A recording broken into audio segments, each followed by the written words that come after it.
બેસો બેસો.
ઓમ બરાબર.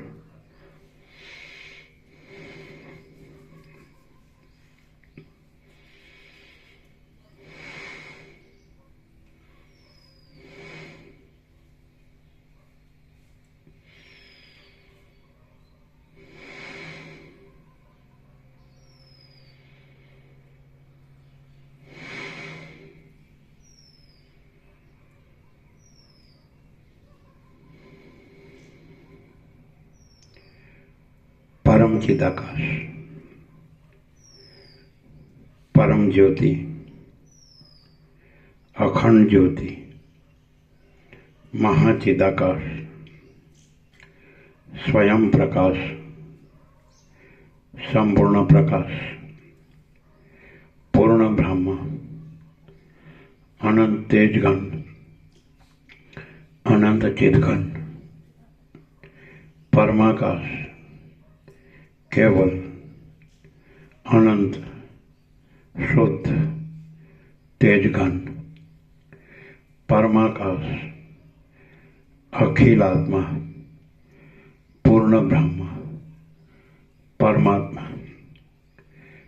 परम चिदाकाश, परम ज्योति, अखंड ज्योति, अनंत पूर्ण परम चिदाकाश, परम शांति, स्वयं सिद्ध, स्वयं प्रकाश, स्वयं पूर्ण, स्वस्वरूप, यही सब कुछ है, इसके सिवा कुछ नहीं है। शून्यभास अनंत कोटि महाकल्पो है ही नहीं। महाचिदाकाश स्वयं प्रकाश, संपूर्ण प्रकाश। महाचिदाकाश ज्योति अनंत अखंड अभेद। महाचिदाकाश ज्योति महातत्व महासामान्य। महाचिदाकाश स्वसंवेद्य सहज निर्विकल्प। महाचिदाकाश परम कैवल्य परम शांति। परम चिदाकाश अनंत पूर्ण निरपेक्ष सत्य अनंत संपूर्ण अपरिघ निर्भ्रांत निरपेक्ष। वशिष्ठराम निर्वाण उत्तरार्थ राउंड 40मो राउंड।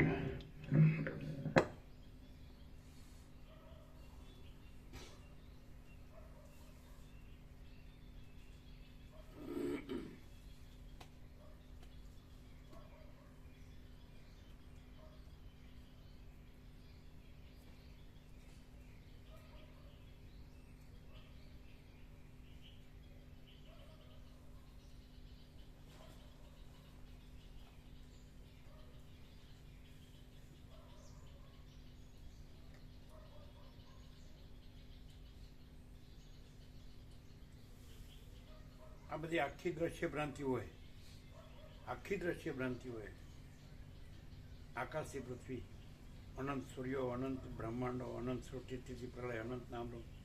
અને હું આ દેહમાં અમુક જીવ છું, આ દેહમાં અમુક વ્યક્તિ છું, પુરુષ સ્ત્રી, ગરીબ તવંગર, રાય રંગ, ઊંચ નીચ ગમે તે, પણ મૂર્ખ વિદ્વાન મૂર્ખ, સંસારી ત્યાગી ગમે તે, XYZ, અને ગમે તેની લાઈફસ્ટાઈલ હોય, ગમે એની મધર ટંગ હોય, ગમે તો એને એમ અંદર દ્વૈત ભ્રાંતિ હોય, ગમે તેમ જીવતો હોય એની પોતાની રીતે, તો પણ એને અહીંયા એવું અનુભવાય કે અહીં પરમ ચિદાકાશ પરમ જ્યોતિ અખંડ જ્યોતિ છે, ભલે માણસ સામાન્ય માણસ દેખાય તો એવું એક જ કયું લક્ષણ મૂળ મુખ્ય વ્યવહાર દ્રષ્ટિએ, આભાસ દ્રષ્ટિએ, ભ્રાંતિ દ્રષ્ટિએ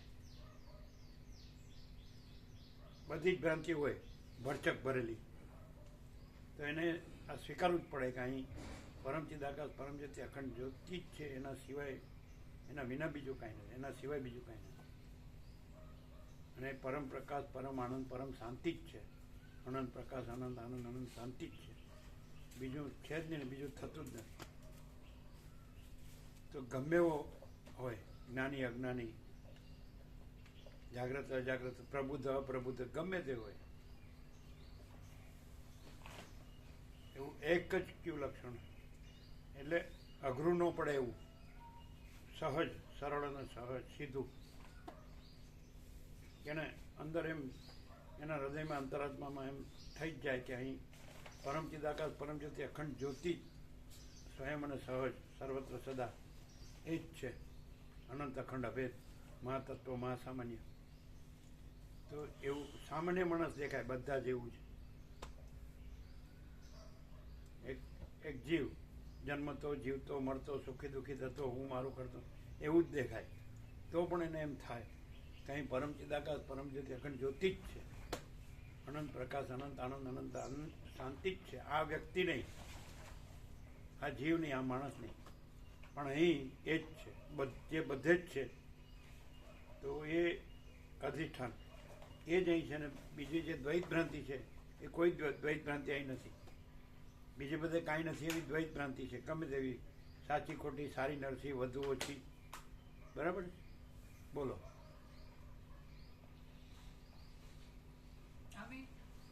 અમે જોઈએ સામાન્ય માણસ, પણ ત્યાંથી જે સ્વરૂપનો પ્રકાશ છે ને એ નિશ્ચલ છે, એકદમ પૂર્ણ છે અને નિશ્ચલ છે, એને જ પરમ શાંતિ કહીએ, એને જ પરમ શાંતિ કહીએ। આ જે ભ્રાંતિ કંઈ પણ અમને બદલાતી દેખાતી લાગતી હોય એની જરા પણ અસર નથી હોતી ત્યાં, છે જ નહીં એવી રીતે પોતાનું સ્વરૂપ નિશ્ચલ અખંડ પ્રકાશે છે. આ એક મુખ્ય લક્ષણ છે. ફરીથી આ સ્વરૂપ છે, પૂર્ણ સ્વરૂપ છે અને નિશ્ચલ પ્રકાશે છે. અમને ગમે તેટલી ભ્રાંતિ દેખાતી હોય એની જરાય અસર નથી. એટલે આ જે સ્વરૂપની નિશ્ચલતા છે ને, આ જ પરમ શાંતિ છે. અને આ સ્વરૂપમાં ભ્રાંતિ નથી. એ અમને જે બદલાતી ભ્રાંતિને જોતા હોઈએ તો પણ એ અનુભવમાં આવે કે આ સ્વરૂપ નિશ્ચલ છે અને એને જ પરમ શાંતિ કહીએ છીએ.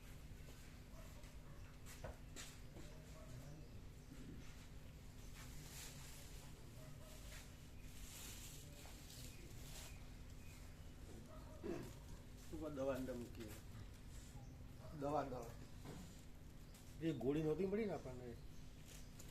મળી હતી ને, એટલે ચાલુ કરી છે ને અમે. હા, કરી. એ જ ને, આપણે એક જ લીધી હતી આપણે. જોવા દે. એટલે ફ્રેશ ડેટ એમ. હા, ફ્રેશ ડેટ. હવે આ લેવાની, એ પૂરી થઈ પછી આ લેવાની. એ પૂરી થાય, એ ચાલે એવી જ છે.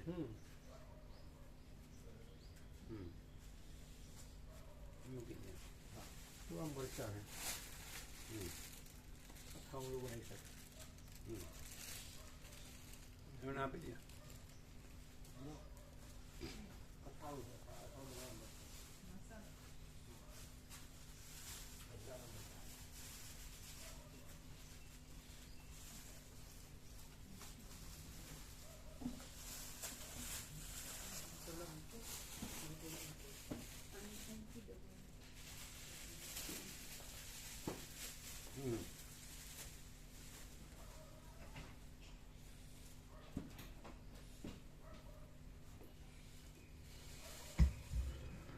આદ્ય પરબ્રહ્મ સદગુરુ દેવ કી જય. ઓમ શ્રી પરમાત્મને નમઃ.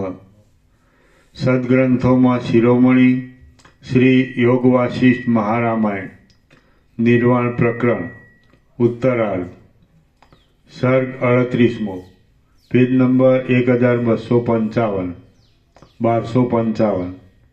સર્ગ 38મો. ભેદ ભ્રાંતિનો નિષેધ અને જગતનું ચૈતન્યપણું. આ 38મા સર્ગમાં જડ ચેતનના ભેદથી ભ્રાંતિનો નિષેધ કરી જગત ચિદ્રૂપ જ છે એ વાત ઉત્તમ તર્કો વડે સિદ્ધ કરવામાં આવશે. વશિષ્ઠ બોલ્યા, જેમ માયાને દેખાડનાર અંજન આજમાંથી આંખ આકાશની અંદર પણ પર્વતોને અને અંદરના તેના શિખર, તળેટી, ગુફાઓ, વન, ઝાડી ઇત્યાદિને દેખે છે, તેમ ચિદાત્મા સાક્ષી ચૈતન્ય હું બ્રહ્મરૂપ નથી પણ જીવરૂપ છું એવી જીવભાવની ભ્રાંતિ વડે વિક્ષેપ પામી દઈ આ જગતને દેખે છે.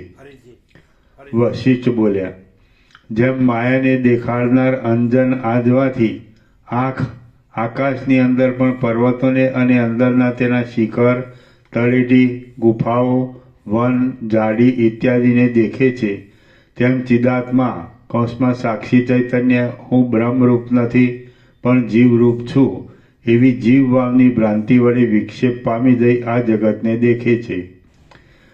બ્રહ્મની અંદર કલ્પાયેલી આ સૃષ્ટિ અને ચિત્રમાં આલેખેલી કાલ્પનિક સૃષ્ટિ એ બંને સમાન છે. કલ્પના વડે બનાવેલી કૃત્રિમ, કાલ્પનિક એટલે બ્રહ્મની અંદર કલ્પાયેલી આ સૃષ્ટિ અને ચિત્રમાં આલેખેલી કાલ્પનિક સૃષ્ટિ એ બંને સમાન છે. કેમ કે જેમ ભીંતમાં આલેખેલી ચિત્ર સૃષ્ટિ પોતાના અધિષ્ઠાન ભીંતરૂપ જ છે, તેમ આ સૃષ્ટિ પણ અધિષ્ઠાન ચૈતન્ય રૂપ જ છે. વળી જેમ ચિત્ર સૃષ્ટિમાં વિકારનો ભાવ દેખાતા છતાં તેના અધિષ્ઠાનમાં વસ્તુતઃ કશો વિકાર હોતો નથી, તેમ આ સૃષ્ટિની અંદર પણ વિકારો દેખાતા છતાં અધિષ્ઠાન દ્રષ્ટિએ જોતા તેમાં કશો વિકાર છે નહીં. જેમ ચિત્ર સૃષ્ટિમાં વિકારનો ભાવ દેખાતા છતાં તેના અધિષ્ઠાનમાં વસ્તુતઃ કશો વિકાર હોતો નથી, તેમ આ સૃષ્ટિની અંદર પણ વિકારો દેખાતા છતાં અધિષ્ઠાન દ્રષ્ટિએ જોતા તેમાં કશો વિકાર છે નહીં. પરંતુ સદાકાળ એ બંનેની પોતપોતાની અધિષ્ઠાન રૂપે સ્થિતિ રહેલી છે. જેમ ભીંતની અંદર આલેખેલી ચિત્ર સૃષ્ટિ વસ્તુ દ્રષ્ટિએ જોતા ભીંતથી જુદી નથી, છતાં ભ્રાંતિવાળા અવિવેકી પુરુષને તે જુદી રૂપે અનુભવમાં આવવાથી જુદી લાગે છે, તેમ અધિષ્ઠાન ચૈતન્યની અંદર કલ્પાયેલી આ સૃષ્ટિ પણ વસ્તુ દ્રષ્ટિએ જોતા અધિષ્ઠાન ચૈતન્ય રૂપ જ છે અને તેથી અધિષ્ઠાન ચૈતન્યથી જુદી નથી, છતાં ભ્રાંતિવાળા અવિવેકી પુરુષને તે જુદા રૂપે અનુભવમાં આવવાથી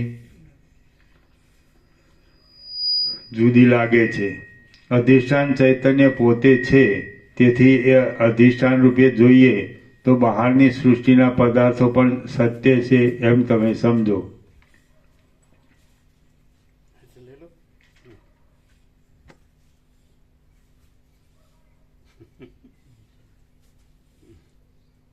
मर गए.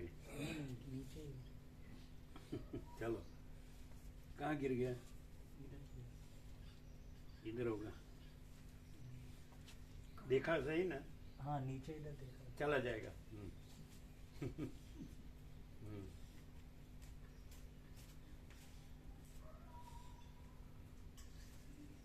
कितना बड़ा था ना. चलो. અધિષ્ઠાન ચૈતન્ય પોતે છે, તેથી એ અધિષ્ઠાન રૂપે જોઈએ તો બહારની સૃષ્ટિના પદાર્થો પણ સત્ય છે એમ તમે સમજો. જો દ્રવ્ય, ગુણ, કર્મ ઇત્યાદિ બહારના પદાર્થોને માનનારા નૈયાયિકાદિ બાહ્યાર્થવાદીઓ છે, તેમનો અને વિજ્ઞાનવાદીઓનો મત અમારા સિદ્ધાંતમાં વિરોધી નહીં રહેતા એક રૂપે મળી જાય છે. જેઓ દ્રવ્ય, ગુણ, કર્મ, દ્રવ્યના નીચે ટાંચ છે. દ્રવ્ય, ગુણ, કર્મ, સામાન્ય, વિશેષ, સમવાય અને અભાવ એ 7 પદાર્થો ન્યાયશાસ્ત્રમાં કહેલા છે.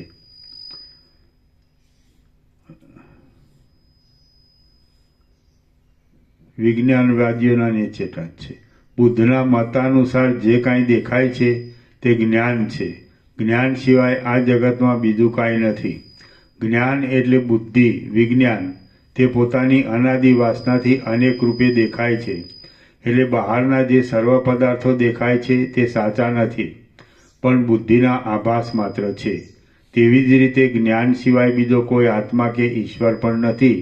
આ મત વિજ્ઞાનવાદ, અનાત્મવાદ, નિરીશ્વરવાદ, શૂન્યવાદ વગેરે નામથી ઓળખાય છે.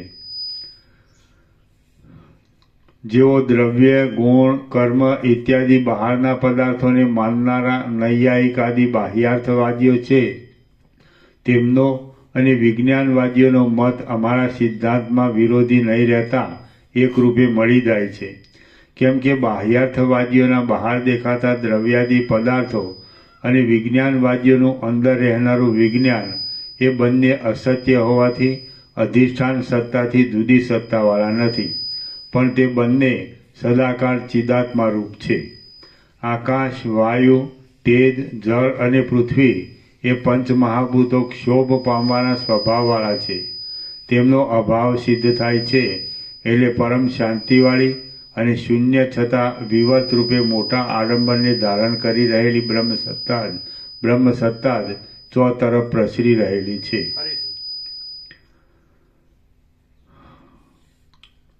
અધિષ્ઠાન સત્તાથી પણ તે આકાશ, વાયુ, તેજ, જળ અને પૃથ્વી એ પંચમહાભૂતો ક્ષોભ પામવાના સ્વભાવવાળા છે. તેમનો અભાવ સિદ્ધ થાય છે, એટલે પરમ શાંતિવાળી અને શૂન્ય છતાં વિવર્ત રૂપે મોટા આડંબરને ધારણ કરી રહેલી બ્રહ્મ સત્તા જ ચોતરફ પ્રસરી રહેલી છે. આ સર્વ જગત બ્રહ્મ સત્તાથી થયેલું છે અને બ્રહ્મ સત્તા રૂપ છે. સર્વના પ્રયોજન રૂપ કિંવા ફળરૂપ પણ બ્રહ્મ સત્તા જ છે અને સર્વથી છેવટ બાકી રહેનાર પણ તે જ છે. એ રીતે સર્વમય થઈ રહેલી અને સર્વના આત્મારૂપ એવી એ બ્રહ્મ સત્તાને મારા નમસ્કાર છે. અંતઃકરણમાં રહેલું જોનાર ચૈતન્ય જ્યારે પોતે પ્રવાહરૂપે વૃત્તિનું ચૈતન્ય બની આંખ દ્વારા બહાર નીકળે છે અને ચૈતન્ય જે એવા જોવાના પદાર્થની સાથે એક થાય છે ત્યારે તે દ્રશ્ય પદાર્થ દેખાય છે. એટલે ત્રણેય ચૈતન્ય રૂપ છે. ફરીથી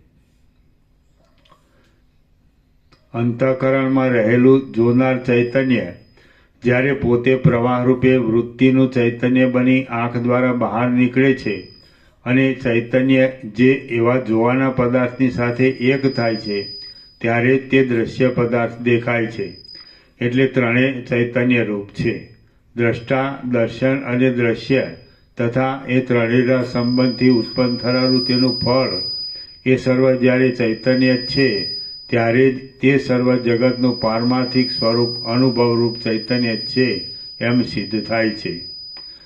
દ્રષ્ટા અને દ્રશ્ય એ બંને પોતાના અધિષ્ઠાનરૂપ ચૈતન્યની અંદર જો એકતાને પ્રાપ્ત ન થતા હોય તો શેરડી ખાતો પુરુષ શેરડીને જોઈ તેને ભલે ચૂસ્યા કરે પણ પાષાણની પેઠે શેરડીની મધુરતાનો અનુભવ તેને થવો જોઈએ નહીં.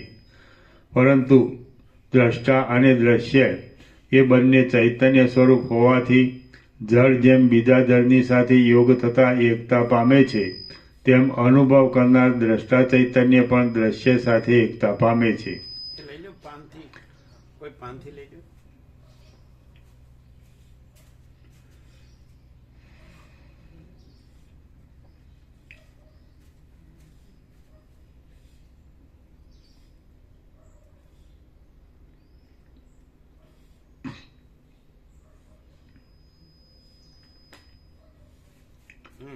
પરંતુ દ્રષ્ટા અને દ્રશ્ય એ બંને ચૈતન્ય સ્વરૂપ હોવાથી જળ જેમ બીજા જળની સાથે યોગ થતા એકતા પામે છે તેમ અનુભવ કરનાર દ્રષ્ટા ચૈતન્ય પણ દ્રશ્ય સાથે એકતા પામે છે.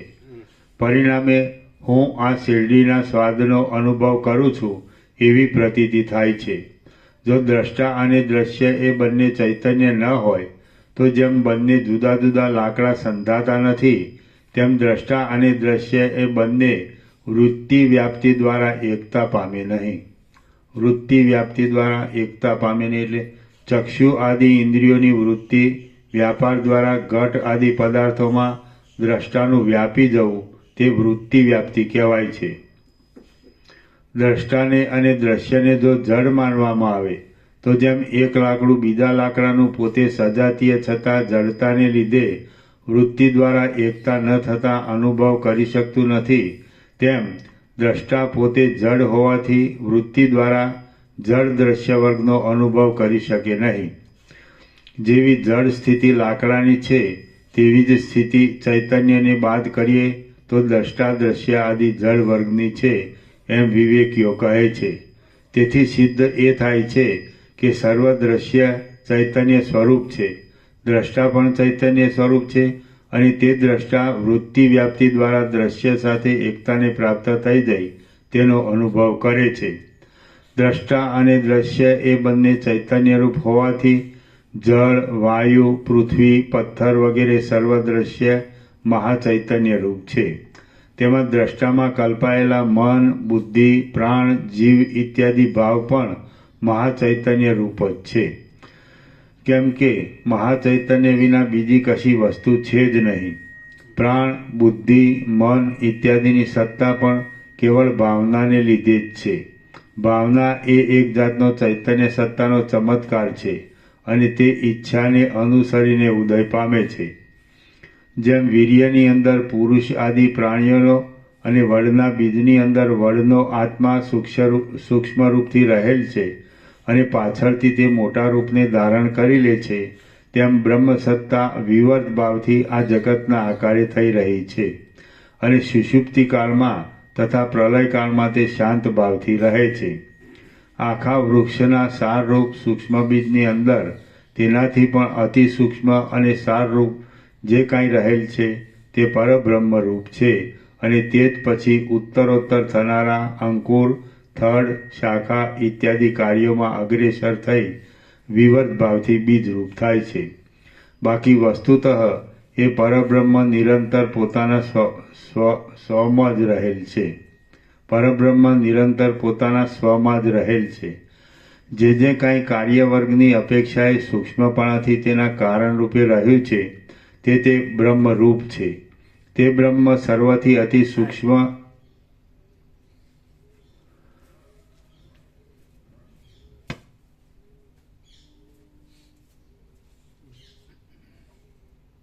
ધાબાનામાં હમ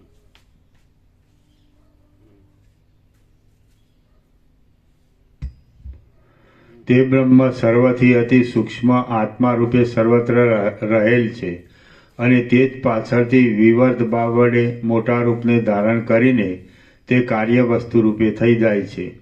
સર્વત્ર બ્રહ્મ જ પ્રસરી રહેલ છે, તે વિના બીજું કાંઈ પણ નથી.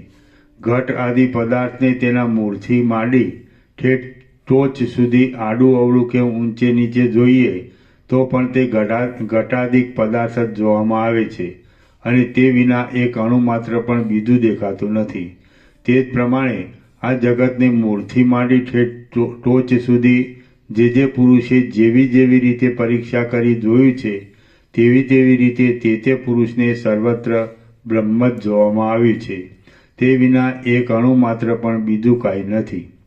જેમ સોનાના સેંકડો આકારો બનાવવામાં આવે તો પણ તેનું સુવર્ણપણું તો કાયમ જ રહે છે અને તે બદલાઈને બીજો કશો ભાવ થતો નથી, તેમ શાંત પરબ્રહ્મની અંદર અનેક સૃષ્ટિઓ અને અનેક જીવો વિવર્ત ભાવથી ભલે જોવામાં આવે તો પણ એ પરબ્રહ્મનું વાસ્તવ શાંત સ્વરૂપ કાયમ જ રહે છે અને તે બદલાઈને તેમાં બીજો કશો ભાવ થતો નથી. જેમ સ્વપ્નાવસ્થામાં તમારી પડખે રહેલા અનેક મેઘના સમૂહો હાલ પ્રબુદ્ધ જાગ્રત અવસ્થામાં તમને નહીં જેવા જ છે, એમ અજ્ઞાન દશામાં સત્ય જણાતા જગતના ઉત્પત્તિ સ્થિતિ પ્રલય વગેરે વિકારો પ્રબુદ્ધ જ્ઞાનની અવસ્થાને પામેલા તમને નહીં જેવા લાગે છે. એટલે કે તેનું સ્વરૂપ તમને આકાશના જેવું શૂન્ય અથવા ચિદાકાશ રૂપ ભાસે છે. જેમ આકાશની અંદર કલ્પવામાં આવતું મલિનપણું અને આકાશમાં કલ્પાયેલી ગંધર્વનગર સંબંધી ગંધર્વ પુત્રોની સેના એ બંને આકાશરૂપ છે, તેમ ચિદાકાશની અંદર કલ્પાયેલું આ જગત પણ ચિદાકાશ રૂપ જ છે. અને જેમ આકાશની અંદર કલ્પવામાં આવતું મલિનપણું અને આકાશમાં કલ્પાયેલી ગંધર્વનગર સંબંધી ગંધર્વ પુત્રોની સેના એ બંને આકાશરૂપ છે, તેમ ચિદાકાશની અંદર કલ્પાયેલું આ જગત પણ ચિદાકાશ રૂપ છે અને શાંત છે. જેમ પૃથ્વીની અંદર જળ વડે સિંચાયેલું વડ આદિ વૃક્ષનું બીજ પ્રાણીઓને છાયા આશ્રય ઇત્યાદિથી ઉપકાર કરનાર મોટા વડ આદિ વૃક્ષરૂપ થઈ જાય છે, તેમ પોતાની અંદર રહેલું ભ્રાંતિરૂપી અજ્ઞાન જ હૃદયમાં પુષ્પરૂપે વિકસિત થઈ બહાર જગતરૂપી ફળના આકારે થઈ રહેલ છે. અહંકાર આદિ પ્રતિબંધ ખસી જવાને લીધે નિરતિશય આનંદનો અનુભવ કરનાર અને બ્રહ્મની સાથે એકતા પામેલા વિવેકી જીવનમુક્ત પુરુષની દ્રષ્ટિમાં અણિમાદી સિદ્ધિઓ પણ જૂના ઘાસના કટકા જેવી અતિ તુચ્છ લાગે છે. અહંકાર આદિ પ્રતિબંધ ખસી જવાને લીધે નિરતિશય આનંદનો અનુભવ કરનાર અને બ્રહ્મની સાથે એકતા પામેલા વિવેકી જીવનમુક્ત પુરુષની દ્રષ્ટિમાં અણિમાદી સિદ્ધિઓ પણ જૂના ઘાસના કટકા જેવી અતિ તુચ્છ લાગે છે. આ ત્રૈલોક્યની અંદર દેવતાઓમાં દૈત્યોમાં કે મનુષ્યમાં એવું કશું પણ હું દેખતો નથી કે જે આ આખા જગતને એક રૂવાટા જેવું ગણનારા મહાત્મા પુરુષને લોભમાં નાખી શકે. આ ત્રૈલોક્યની અંદર દેવતાઓમાં દૈત્યોમાં કે મનુષ્યમાં એવું કશું પણ હું દેખતો નથી કે જે આ આખા જગતને એક રૂવાટા જેવું ગણનારા મહાત્મા પુરુષને લોભમાં નાખી શકે. જેણે પોતાના આત્માનું સ્વરૂપ ઓળખી લીધેલું છે એવો પુરુષ ગમે તેવી સ્થિતિમાં હોય અને ગમે તે ઠેકાણે રહ્યો હોય, પરંતુ તેને દ્વૈત સંબંધી અનેક સંકલ્પો ઉઠતા જ નથી. જેણે પોતાના આત્માનું સ્વરૂપ ઓળખી લીધેલું છે એવો પુરુષ ગમે તેવી સ્થિતિમાં હોય અને ગમે તે ઠેકાણે રહ્યો હોય, પરંતુ તેને દ્વૈત સંબંધી અનેક સંકલ્પો ઉઠતા જ નથી. જે મહાત્મા પુરુષને સર્વ જગત શૂન્ય આકાશના જેવું લાગે છે, તેને ભોગ આદિના નિમિત્તનું કશું સ્વરૂપ જ ન દેખાયાથી શા માટે અને શી રીતે ઈચ્છા ઉત્પન્ન થાય?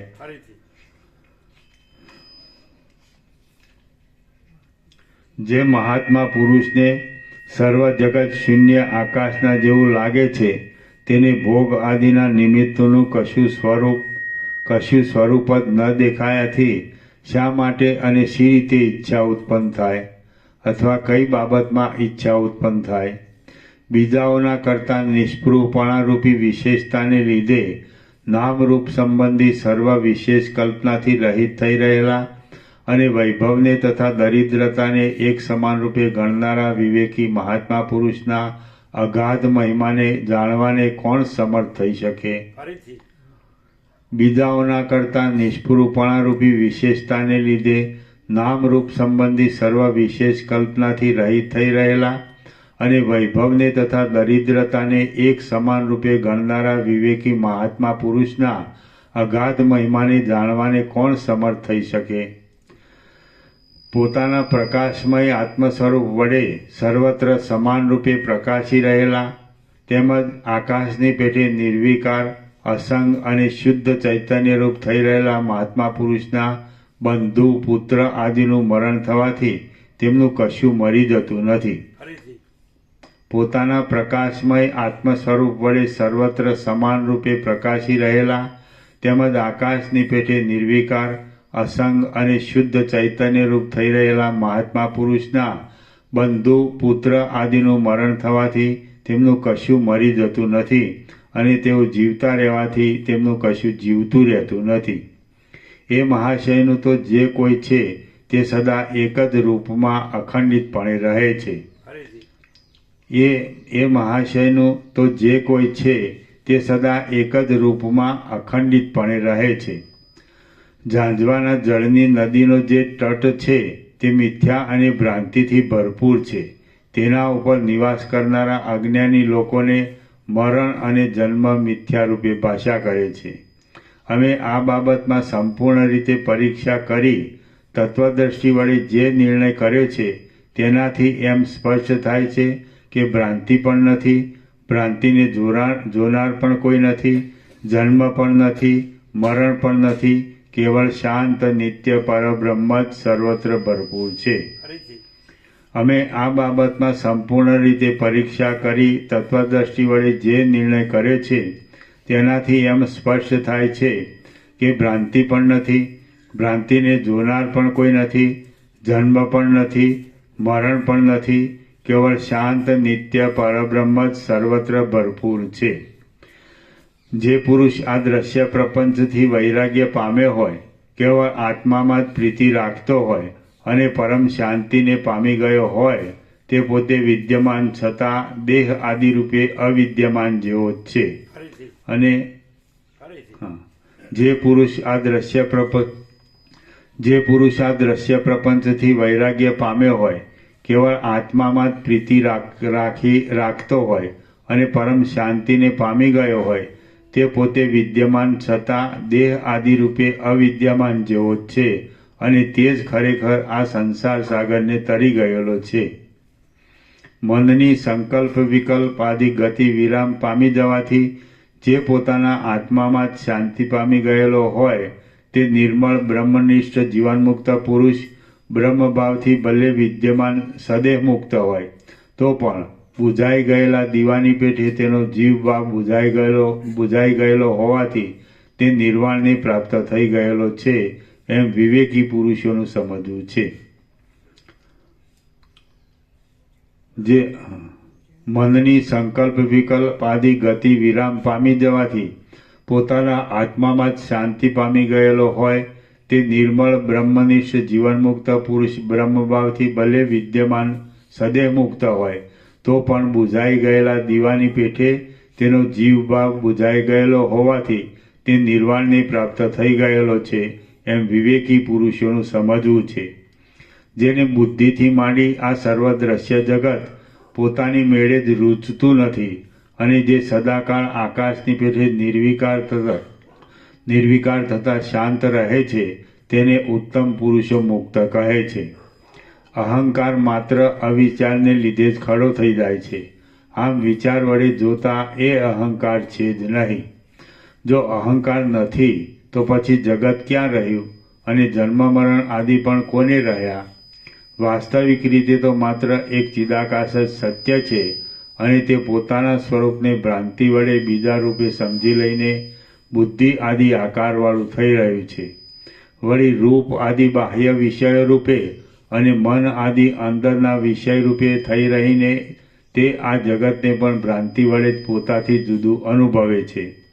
પરંતુ તત્વજ્ઞાનને લીધે તમારી ભ્રાંતિનો નાશ થઈ ગયો છે અને તમે ચિત્તને સર્વ દ્રશ્ય વર્ગના અધ્યાસથી રહિત અને અસંગ રાખ્યું છે.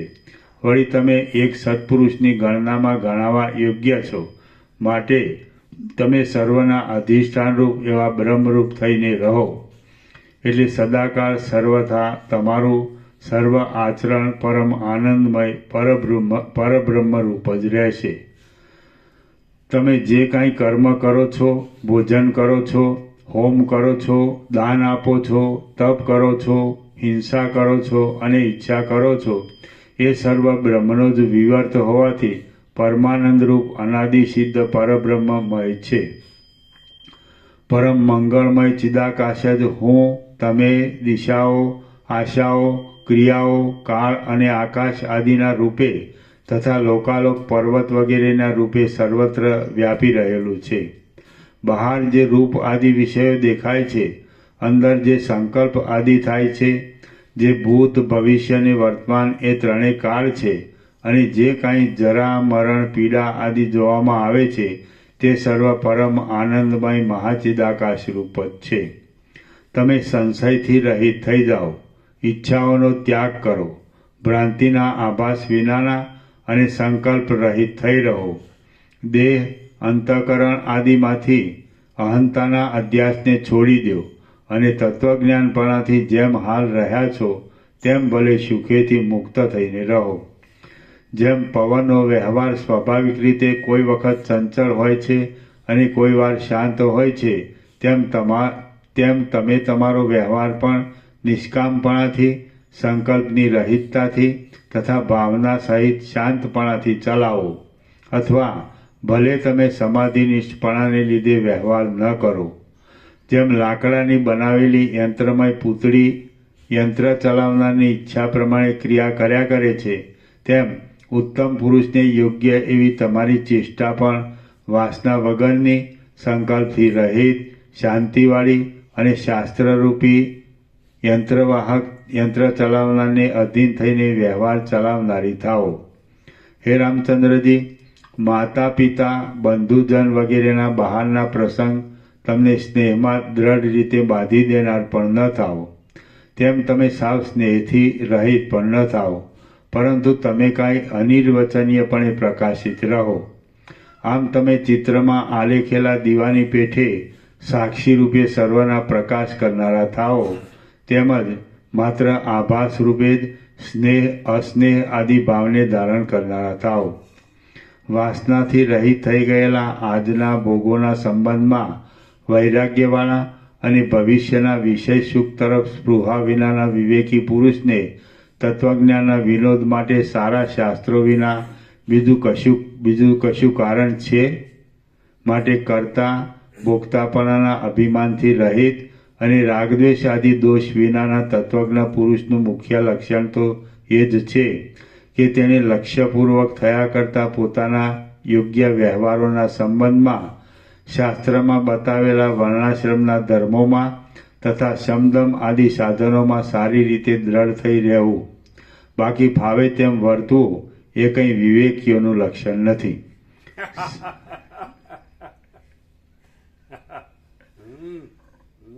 સર્ગ 38મો સમાપ્ત. સર્ગ 39મો. આત્મનિષ્ઠ વિવેકીની દ્રષ્ટિમાં જગતનું દર્શન.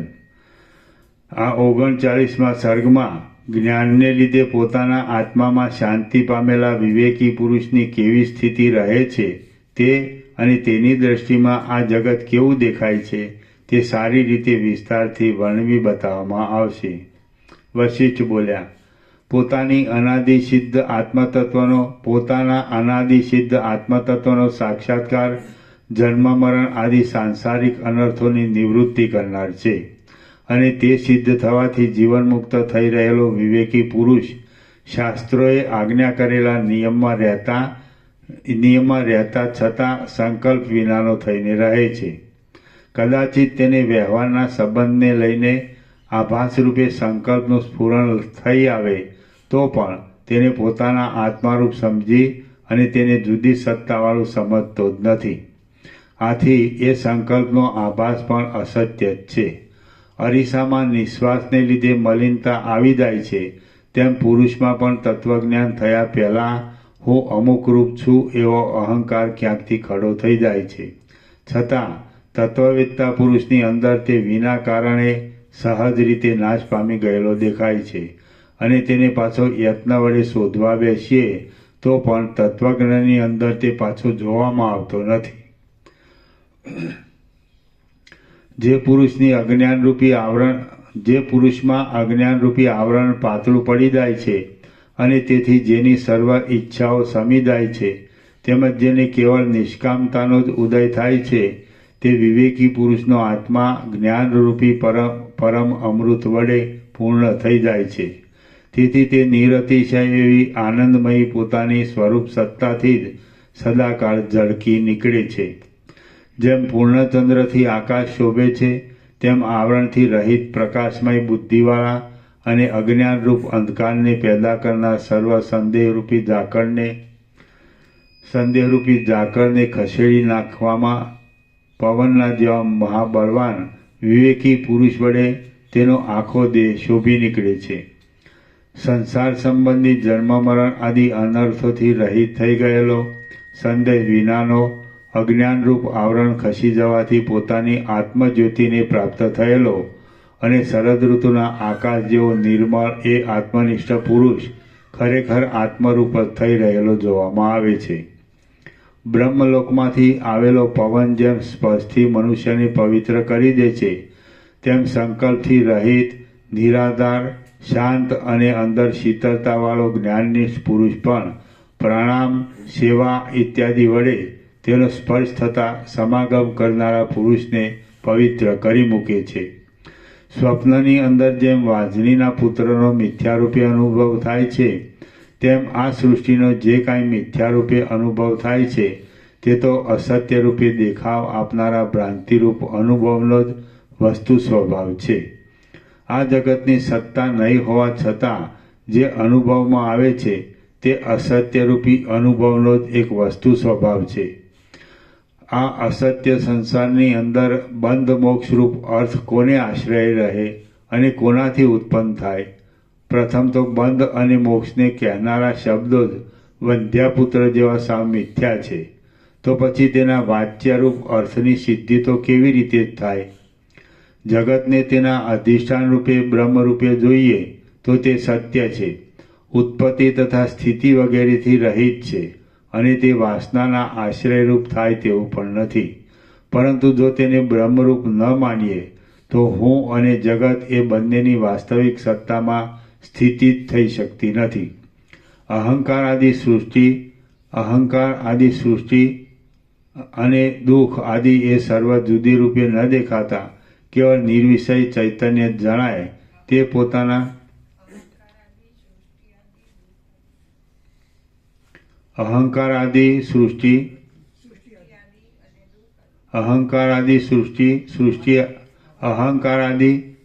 આદિ અને દુઃખ આદિ એ સર્વ જુદી રૂપે ન દેખાતા કેવળ નિર્વિષય ચૈતન્ય જણાય તે પોતાના આત્મ સ્વરૂપમાં શાંત થયાનો વસ્તુ સ્વભાવ છે.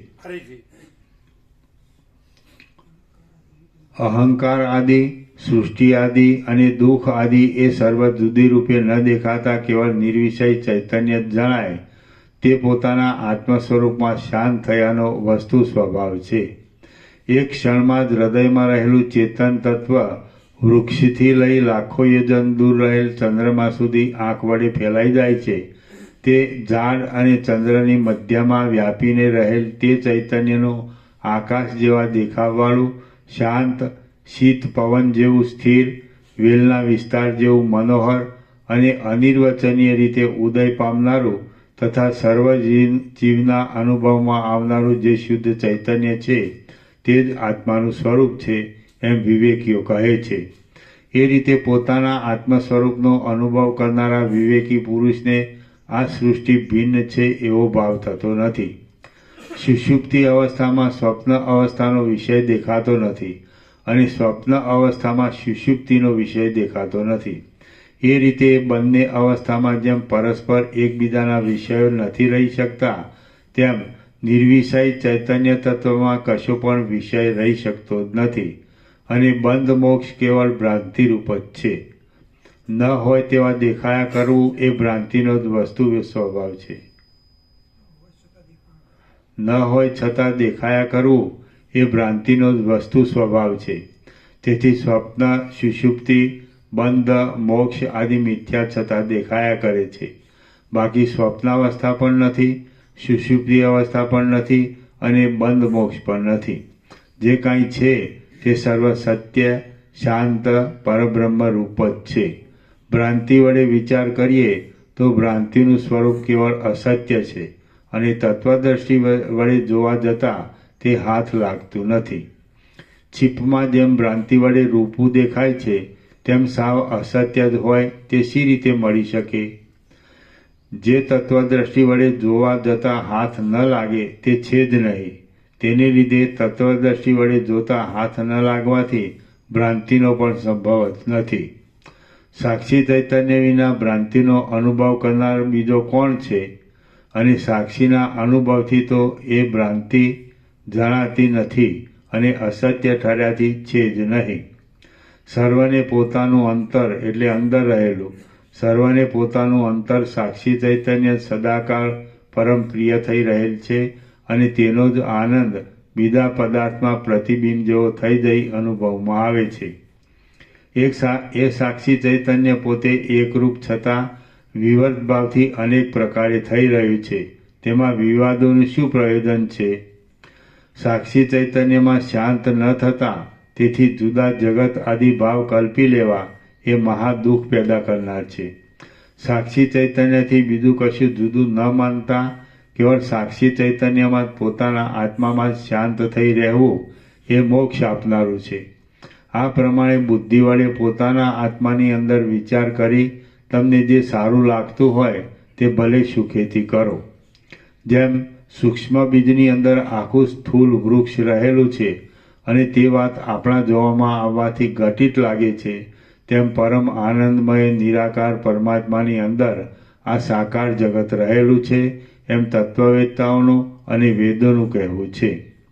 જેમ જળની અંદર દ્રવપણું રહેલું છે તેમ રૂપ આદિ બાહ્ય વિષયનો અનુભવ, સંકલ્પ વિકલ્પ આદિ માનસિક વિષય અને બુદ્ધિ, અહંકાર વગેરે સર્વ ચિદાકાશ રૂપ છે અને આત્માના સ્વરૂપમાં તે કલ્પાયેલા છે. જેમ કોઈ એક મૂર્તિમાન વાઘ જેવું પ્રાણી પોતાની સત્તા વડે પોતાના સત્તાવાળા અવયવો વડે ક્રિયા કરે જાય છે, તેમ ચિદાકાશ પોતે ખરી રીતે કરતા નહીં હોવા છતાં પોતાની સત્તાથી જ સત્તાવાળા પંચ મહાભૂતો વડે અને ભૌતિક પદાર્થો વડે ક્રિયા કરે જાય છે. જેમ નટીના પગ મૂકવાના ક્રમ પ્રમાણે તાલ નાખવામાં કુશળ એવો કોઈ બજવૈયો ઢોલ, નગારા, તબલા વગેરે વગાડીને પોતાના અભિપ્રાય પ્રમાણે શબ્દ કાઢે છે, તેમ જડપણાને લીધે પોતાની મેળે વ્યવહાર કરવામાં અસમર્થ થયેલા આપણા આ વશિષ્ઠ, રામચંદ્રજી આદિ નામવાળા દેહમાંથી પોતપોતાના અર્થને બતાવનાર હું ઇત્યાદિ જે શબ્દ જીભ વગેરે ઇન્દ્રિયના હલાવાથી નીકળે છે તે અંદર રહેલા ચિદાત્માની સત્તાથી અને તેની ઈચ્છા અનુસાર જ બહાર નીકળે છે. જેમ નટીના પગ મૂકવાના ક્રમ પ્રમાણે તાલ નાખવામાં કુશળ એવો કોઈ બજવૈયો ઢોલ, નગારા, તબલા વગેરે વગાડીને પોતાના અભિપ્રાય પ્રમાણે શબ્દ કાઢે છે, તેમ જડપણાને લીધે પોતાની મેળે વ્યવહાર કરવામાં અસમર્થ થયેલા આપણા આ વશિષ્ઠ, રામચંદ્રજી આદિ નામવાળા દેહમાંથી પોતપોતાના અર્થને બતાવનાર હું ઇત્યાદિ જે શબ્દ જીભ વગેરે ઇન્દ્રિયના હલાવાથી નીકળે છે તે અંદર રહેલા ચિદાત્માની સત્તાથી અને તેની ઈચ્છા અનુસાર જ બહાર નીકળે છે. જે ઉપરથી દેખાયા કરતું હોય પણ વિચાર કરતા તત્વદ્રષ્ટિ વડે નિરંતર જોવામાં આવતું નથી તે છે જ નહીં. આ જગત તો જડરૂપ અને પાયા વગરનું હોય અસત્ય જ છે અને બ્રહ્મ પોતે પોતાની સ્વરૂપ સ્થિતિમાં જ રહેલ છે. જેમની દ્રષ્ટિમાં આ જગતરૂપી સ્વપ્ન સત્ય લાગે છે તેઓ પણ એકબીજામાં ભ્રાંતિ વડે સ્વપ્ન પુરુષની પેઠે એકબીજાને દેખાયા કરે છે, છતાં તેઓ પણ જાગ્રત અવસ્થામાં કે સ્વપ્ન અવસ્થામાં પરસ્પર એકબીજાના આત્માની અંદર વાસ્તવિક રીતે હોઈ શકતા નથી. તો પછી આપણે જે કેવળ બ્રહ્મરૂપ જ છીએ તેના સ્વરૂપની અંદર તો આકાશના ફૂલની પેઠે તેમની સ્થિતિ સંભવતી જ નથી. પવનથી જેમ તેની ગતિ જુદી નથી તેમ એ સંસારરૂપી સ્વપ્નના પુરુષોના સર્વ વ્યવહારો પણ પોતાથી ભિન્ન નથી. તે વ્યવહારોની સાથે તેઓ ચૈતન્ય અંશ વડે મારા ચૈતન્યમય સ્વરૂપે રહેલા છે, કેમ કે તેમના જડ અંશને આકાશના ફૂલની પેટે અસત્ય માની કાઢી નાખ્યા પછી ચૈતન્ય સ્વરૂપ અંશથી જોતા એક શાંત પરબ્રહ્મ રૂપ જ રહે છે અને તે આકાશના જેવું અસંગ તથા નિર્વિકાર છે. જેમ સ્વપ્નાવસ્થાનો અનુભવ કરનારા પુરુષને સ્વપ્ન પદાર્થ સત્ય લાગે છે તેમ એ સંસારરૂપી સ્વપ્નના પુરુષોને હું વશિષ્ઠ સત્યરૂપ લાગુ છું, પરંતુ તેઓ તો મારી દ્રષ્ટિમાં સુષુપ્તિ અવસ્થામાં સ્વપ્ન બાધિત છે તેમ જ્ઞાન વડે બાધિત થઈ જાય છે.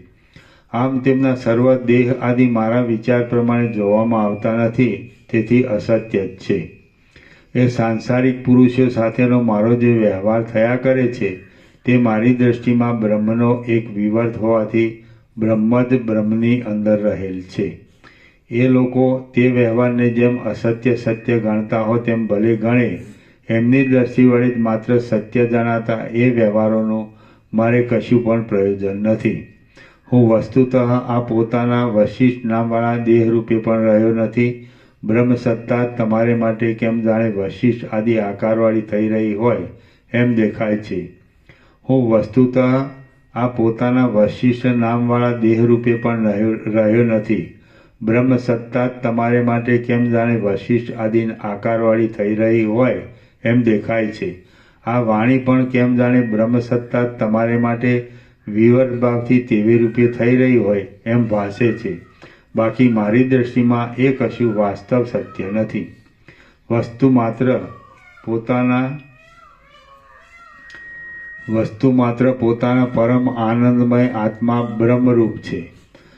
આમ જાણવાથી દુઃખાદિક ઉલટી વસ્તુને પણ જ્ઞાનથી અનુકૂળ આત્મરૂપ ગણનારા અને શુદ્ધ ચૈતન્યરૂપ આત્મા સાથે વૃત્તિ દ્વારા એક રસ થઈ રહેનારા વિવેકી પુરુષના હૃદયમાં ભોગની કે મોક્ષની ઈચ્છા સ્ફૂર્તિ જ નથી. મનુષ્યને બંધનો અને મોક્ષનો ક્રમ કેવળ પોતાના સ્વભાવ માત્રને, પોતાના સ્વરૂપનું જ્ઞાન અને અજ્ઞાન તેને જ અધીન છે. છતાં લોકો તેમાં કેવા ગોથા મારે છે. અહો, મોહનો મહિમા મહાપ્રબળ છે અને તેને લીધે એક ગાયના પગલામાં પણ સમુદ્રની ભ્રાંતિ થયા જેવું થાય છે. પોતાના સ્વરૂપમાં રહેવાથી સિદ્ધ થનાર અને મિથ્યા છતાં અનુભવમાં આવનારા સર્વ દુઃખને શાંત કરનાર એવા મોક્ષને મેળવવામાં ધન, મિત્ર કે ક્રિયા કશો ઉપકાર કરી શકતા નથી. જેમ જળમાં પડેલું તેલનું બિંદુ મોટા કુંડાળારૂપ થઈ જાય છે તેમ ચેતન તત્વ દ્રશ્ય સંબંધી સંકલ્પ સાથે મળી જતા તરત તે જગતરૂપ થઈ જાય છે. જાગ્રત અવસ્થામાં સ્મૃતિ થતાં સ્વપ્નના વૃત્તાંતની જેવી પ્રતિભાસ માત્ર સ્થિતિ રહે છે, તેવી જ અહંકાર, દ્રશ્યજાળ વગેરેની સ્થિતિ વિવેકી પુરુષને આભાસના જેવી દેખાય છે. પ્રથમ કહેલી યોગ ભૂમિકાના અભ્યાસ યોગથી સર્વ દ્રશ્યની ભ્રાંતિ એકદમ ક્ષીણ થઈ જાય છે અને પછીથી અહંકાર કે જગત એ બેમાંથી એકેની પ્રતીતિ થતી નથી. ત્યારે કેવળ પરબ્રહ્મ જ અવશેષ રહે છે. જ્યારે સ્વરૂપમાં સ્થિતિ થવારૂપી સૂર્યનો ઉદય થાય છે ત્યારે ભોગોરૂપી અંધકાર ક્ષીણ થઈ જાય છે. ત્યારે તે કોઈ કાળે હતો જ નહીં એવો થઈ જાય છે, છતાં કદીક તે મિથ્યારૂપે અનુભવવામાં આવે છે. એ રીતે ભોગરૂપી અંધકારનો નાશ થતાં બુદ્ધિ આદિ ઇન્દ્રિયોનો સમૂહ આત્માને ઢાંકી દેનાર અજ્ઞાનથી રહિત તથા સ્થૂળ દેહ આદિના અધ્યાસ વિનાનો થઈ જાય છે. પછી તે બ્રહ્માકાર વૃત્તિ વડે વૃદ્ધિ પામેલો બોધ વડે એવી રીતે સ્ફુરે છે કે દીવામાંથી નીકળતા પ્રકાશની પેઠે તે ચારે તરફ ફેલાઈ જઈને વિવેકી પુરુષને બ્રહ્મરૂપે ભાસે છે. શ્રી યોગ વાસિષ્ઠ મહારામાયણમાં નિર્વાણ પ્રકરણના ઉત્તરાર્ધનો વશિષ્ઠ ગીતા સુખ ભાવ વિશ્રાંતિ યોગોપદેશ નામનો સર્ગ 39મો સમાપ્ત. સર્ગ 40મો જીવન મુક્તનો અનુભવ. આ 40મા સર્ગમાં સંસારમાં રચ્યા પચ્યા રહેનાર પુરુષને બ્રહ્મનો અનુભવ નથી થતો અને બ્રહ્મમાં લીન થઈ રહેનાર સપ્તમ ભૂમિકાની પરિપક્વ દશાને સંસારનો અનુભવ નથી થતો, પરંતુ જીવન મુક્તને એ બંનેનો અનુભવ થાય છે એ વિશે કહેવામાં આવશે. વશિષ્ઠ બોલ્યા, બહારની અને અંદરની સર્વ વસ્તુઓ તેમનું સ્વરૂપ વિચારતા પાયા વગરની છે. તેથી રૂપ આદિ બાહ્ય વિષયો, સંકલ્પ આદિ માનસિક વિષયો અને બુદ્ધિ આદિ ઇન્દ્રિયોની જે કાંઈ પ્રતીતિ થાય છે તે સાક્ષી ચૈતન્યનો જ એક વિવટ છે અને તે તેનું વાસ્તવિક સ્વરૂપ વિકાર વિનાનું શુદ્ધ સાક્ષી ચૈતન્ય જ છે. ચોતરફ પ્રસરી રહેલી અનંત આત્મસત્તાની અંદર સ્વાભાવિક રીતે જ પદાર્થ માત્ર રહે છે. તે જ્યારે પોતાના સ્વરૂપને આવરણ કરનારી અવિદ્યાને પોતાના અંગમાં આરોપિત કરીને પોતે અવિદ્યાના રૂપે ઉદય પામે છે, ત્યારે આ સૃષ્ટિનો ભ્રાંતિના જેવો મિથ્યા પ્રતિભાસ થઈ આવે છે. જ્યારે જ્ઞાન વડે પોતાનું સ્વરૂપ ઓળખાયાથી પોતાના સ્વરૂપમાં જ પરમ શાંતિ આપનારી વિશ્રાંતિ મેળવી સ્થિર થઈ રહેવાય, ત્યારે જેમ સુષુપ્તિ અવસ્થામાં સ્વપ્ન ન દેખવામાં આવે તેમ જગતરૂપી દ્રશ્ય દેખાતું જ નથી. ભોગો સંસાર સંબંધી મહારોગોના જેવા અંતે દુઃખ પેદા કરનારા છે. બંધુઓ દ્રઢ બંધનરૂપ છે અને અર્થની સંપત્તિ અનેક અનર્થો ઉત્પન્ન કરનાર છે. માટે પોતાના આત્મા વડે પોતાના આત્મામાં શાંતિ મેળવી શાંત થઈ રહેવાનું છે. પોતાના સ્વરૂપને ભૂલી જઈને અવિદ્યા વડે દેહ આદિને આત્મારૂપ સમજતા આ સંસાર ખડો થઈ જાય છે અને પોતાના સ્વરૂપને ઓળખી લઈને આત્માને ચૈતન્ય માનતા સંસારની ભ્રાંતિ સમી જઈ પરમ આનંદરૂપ થઈ રહેવાય છે. માટે પરમ ચિદાકાશરૂપ થઈ રહેવું અને શાંતિ મેળવવી એ જ સારું છે. નકામો ઉદાસ થઈ બેસી રહેવાનું નથી. મારો પોતાનો આ જે આત્મા વશિષ્ઠ દેહમાં જીવરૂપે રહેલ છે તેને હું બ્રહ્મસત્તાથી જુદો દેખતો નથી. તેમજ હું દ્રશ્યરૂપી આ જગતની ભ્રાંતિને પણ બ્રહ્મસત્તાથી જુદી દેખતો નથી. હું તો શાંત પરબ્રહ્મની અંદર લીન થઈ ગયેલો છું અને નિર્વિકાર પરબ્રહ્મરૂપ જ છું. હે રામચંદ્રજી, તમે નામરૂપવાળા છો અને મને તમે વશિષ્ઠ ઋષિ છો એમ નામરૂપવાળો દેખો છો. બાકી હું તો ચૈતન્ય છું અને સર્વત્ર પરમ શાંત કેવળ ચિદાકાશને દેખું છું. જેમ પવનની અંદર ગતિનું સ્ફુરણ થયેલું દેખાય છે, તેમ તમને પરમ ચિદાકાશરૂપ પરબ્રહ્મની અંદર જ રૂપ આદિ બાહ્ય વિષયોની અને સંકલ્પ વિકલ્પ આદિ મનોમય વિષયોની ભ્રાંતિ ઉત્પન્ન થયા જેવી દેખાય છે. બાકી ખરી રીતે એમાંનું કશું ઉત્પન્ન થયેલું જ નથી. જેમ સુષુપ્તિ અવસ્થામાં રહેલો પુરુષ સ્વપ્ન દેખતો નથી, તેમ કેવળ બ્રહ્મરૂપ થઈ ગયેલો સાતમી ભૂમિકાની પરિપક્વ દશાને પહોંચેલ પુરુષ આ સૃષ્ટિને દેખતો નથી. સ્વપ્નાવસ્થામાં રહેલ પુરુષ જેમ સુષુપ્તિ અવસ્થાનો અનુભવ કરી શકતો નથી, તેમ સંસારમાં જ રચ્યા પચ્યા રહેનારા પુરુષને બ્રહ્મનો અનુભવ થઈ શકતો નથી. પરંતુ જેમ પ્રબુદ્ધ જાગી ગયેલો પુરુષ ક્રમે કરીને જાગ્રત અવસ્થાનો અને સ્વપ્ન અવસ્થાનો એ બંનેનો અનુભવ કરે છે, તેમ પ્રબુદ્ધ જ્ઞાનવાન અને શાંત બુદ્ધિવાળો જીવનમુક્ત પુરુષ બ્રહ્મ અને જગત એ બંનેના પ્રકાશમય સ્વરૂપને અનુભવે છે. બોધવાળો પુરુષ આ સર્વ દ્રશ્યજાળને સારી રીતે ઓળખે છે અને જેમ શરદ ઋતુમાં વાદળા વરસાદ શાંત થઈ જાય તેમ તે શુદ્ધ ચિત્તવાળો થઈ જઈ ક્રમે કરી ઉત્તરોત્તર ભૂમિકામાં ચડતો જઈ છેવટે સાવ શાંત થઈ જાય છે. જેમ સ્મરણ આવતા ખડો થઈ જનાર અથવા ચિત્રમાં આલેખેલ યુદ્ધનો દેખાવ સાવ મિથ્યા છતાં દેખવામાં આવે છે, તેમ અહંકાર જગત આદિની ભ્રાંતિ પણ સાવ મિથ્યા છતાં કાંઈ અનિર્વચનીય રૂપે દેખાય છે અને તે કેવળ ભ્રાંતિ માત્ર છે. જગતરૂપી આ જે માયા જોવામાં આવે છે તે પરમાદર્શીય સત્ય અને સર્વના અધિષ્ઠાનરૂપ એવા આત્માની અંદર છે નહીં. વળી તેનો કોઈ જીવ દ્રષ્ટા પણ નથી, છતાં તે સાવ અસત્ય પણ નથી અને સત્ય પણ નથી. એવી આ ભ્રાંતિ કાંઈક અનિર્વચનીય રૂપે ભાષા કરે છે. શ્રી યોગ વાસિષ્ઠ મહારામાયણમાં નિર્વાણ પ્રકરણના ઉત્તરાર્ધમાં વશિષ્ઠ ગીતાનો આત્મવિશ્રાંતિ કથન નામનો સર્ગ 40મો સમાપ્ત. સર્ગ 41મો સ્વરૂપ સ્થિતિથી નિર્વાણ. આ 41મા સર્ગમાં અવિદ્યાનો અંગીકાર કરી લેવાથી ત્રૈલોક્યરૂપી નટીનું નૃત્ય અનુભવમાં આવવાથી અને પોતાના કેવળ શુદ્ધ સ્વરૂપમાં સ્થિતિ રાખવાથી નિર્વાણ પ્રાપ્ત થવાની વાત કહેવામાં આવશે. વશિષ્ઠ બોલ્યા, અવિદ્યાને પોતાના સ્વરૂપમાં આરોપી લઈને આત્મા જ આ સર્વ જગતરૂપ થઈ ગયો છે એમ અહંકાર આદિનો સાક્ષી રૂપે અનુભવ કરે છે. એ આત્માને પોતાની મેળે શાસ્ત્રમાં બતાવેલા ઉપાયો વડે સિદ્ધ થનારા જ્ઞાનથી અદ્વિતીય, પૂર્ણ અને પરમ આનંદ સ્વભાવવાળો સમજો અને સર્વના અધિષ્ઠાનરૂપ પરબ્રહ્મ સાથે તેની એકતા કરો. આમ જગત સંબંધી સર્વ ભ્રાંતિ દૂર કરવી જોઈએ. જ્યાં સૂર્યનો ઉદય થાય છે ત્યાં પ્રકાશ થઈ જાય છે, તેમ જ્યાં બુદ્ધિ જ્ઞાનથી ભરપૂર થાય છે ત્યાં વિષયોના સંબંધમાં વિરસપણું જણાય તે તરફ વૈરાગ્ય થઈ જાય છે. આ જગતરૂપી એક અનિર્વચનીય ચિત્ર કર્તા, ક્રિયા તથા તેના સાધનો વિના અને દ્રષ્ટા, દ્રશ્ય તથા દર્શનરૂપી ત્રિપુટી વિના વગર ભીંતે અને વગર સામગ્રીએ ખડું થઈ ગયેલું છે. પરંતુ તાત્વિક દ્રષ્ટિએ જોતા તો એ જગતરૂપી ચિત્ર ખડું થયેલું જ નથી. તે તો નિર્વિકાર, સત્ય, નિત્ય સિદ્ધ અને શાંત એવું પરબ્રહ્મ જ પોતાના શાંત સ્વરૂપમાં રહેલ છે. જીવોનું સ્વરૂપ વિચારવા જતાં તેઓ માત્ર એક ચેતન તત્વના ચમત્કાર રૂપ જ છે. તેમની કલ્પનારૂપી નૃત્ય મંડપની અંદર અનેક પ્રકારના રસો, ભાવો અને વિકારો સાથે જગતરૂપી ચિત્રની પૂતળીઓ ચિદાકાશમાં નૃત્ય કર્યા કરે છે. તે પૂતળીઓ શૃંગાર આદિ નાના પ્રકારના રસ વડે લોકોને રંજન કરે છે. તેઓ સર્વ ઋતુઓરૂપી મુકટને ધારણ કરવાથી સુંદર છે.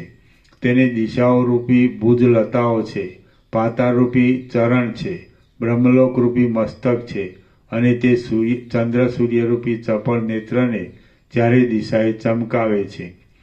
તારાઓના સમૂહરૂપી રૂવાટાવાળી 7 લોકરૂપી અંગલતાને ધારણ કરી રહેલી, ચારે તરફ સ્વચ્છતાવાળી, આકાશરૂપી વસ્ત્ર વડે સુશોભિત એ પૂતળીઓએ દ્વીપો અને સમુદ્રોરૂપી કંકણ ધારણ કર્યા છે અને લોકાલોક પર્વતરૂપી મેખલાને ધારણ કરી ભૌતિક શરીર આદિને ધારણ કરી રાખવાથી તથા પોષણ આપવાથી ચંચળતાવાળા જીવોરૂપી પ્રાણવાયુને વહન કરનારી એ પૂતળીઓ વન, ઉપવન આદિની રચનાઓરૂપી હારોથી તથા બાજુબંધોથી શણગારાયેલી છે.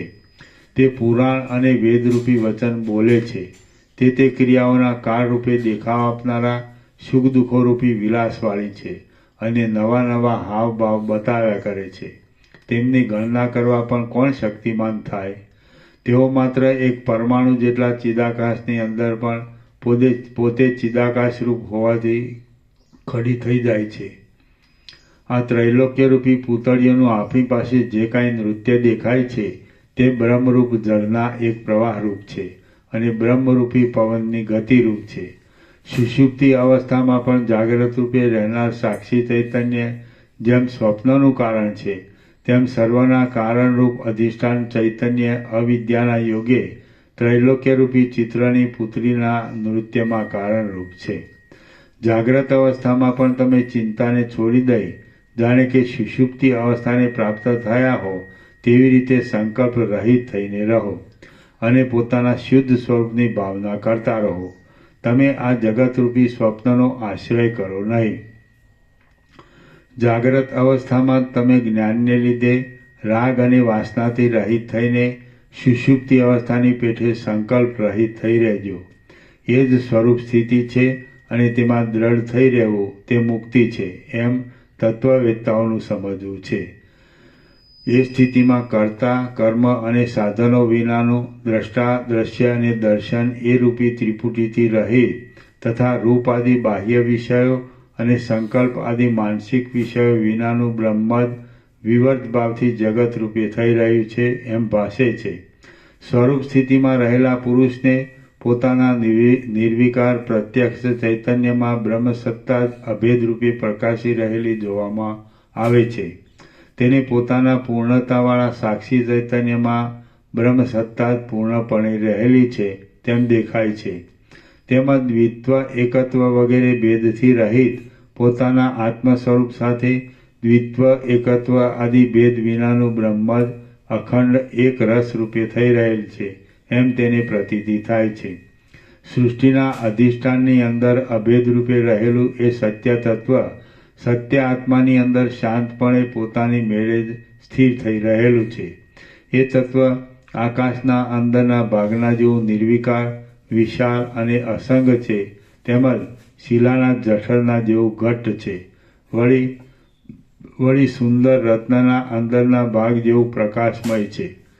ઘટ્ટ છતાં આકાશના જેવું નિર્મળ છે અને જગતરૂપી પ્રતિબિંબને પ્રાપ્ત થઈને કેમ જાણે ક્ષોભને પ્રાપ્ત થયેલ હોય તેવું દેખાય છે, છતાં પણ વસ્તુતઃ ક્ષોભથી રહિત છે.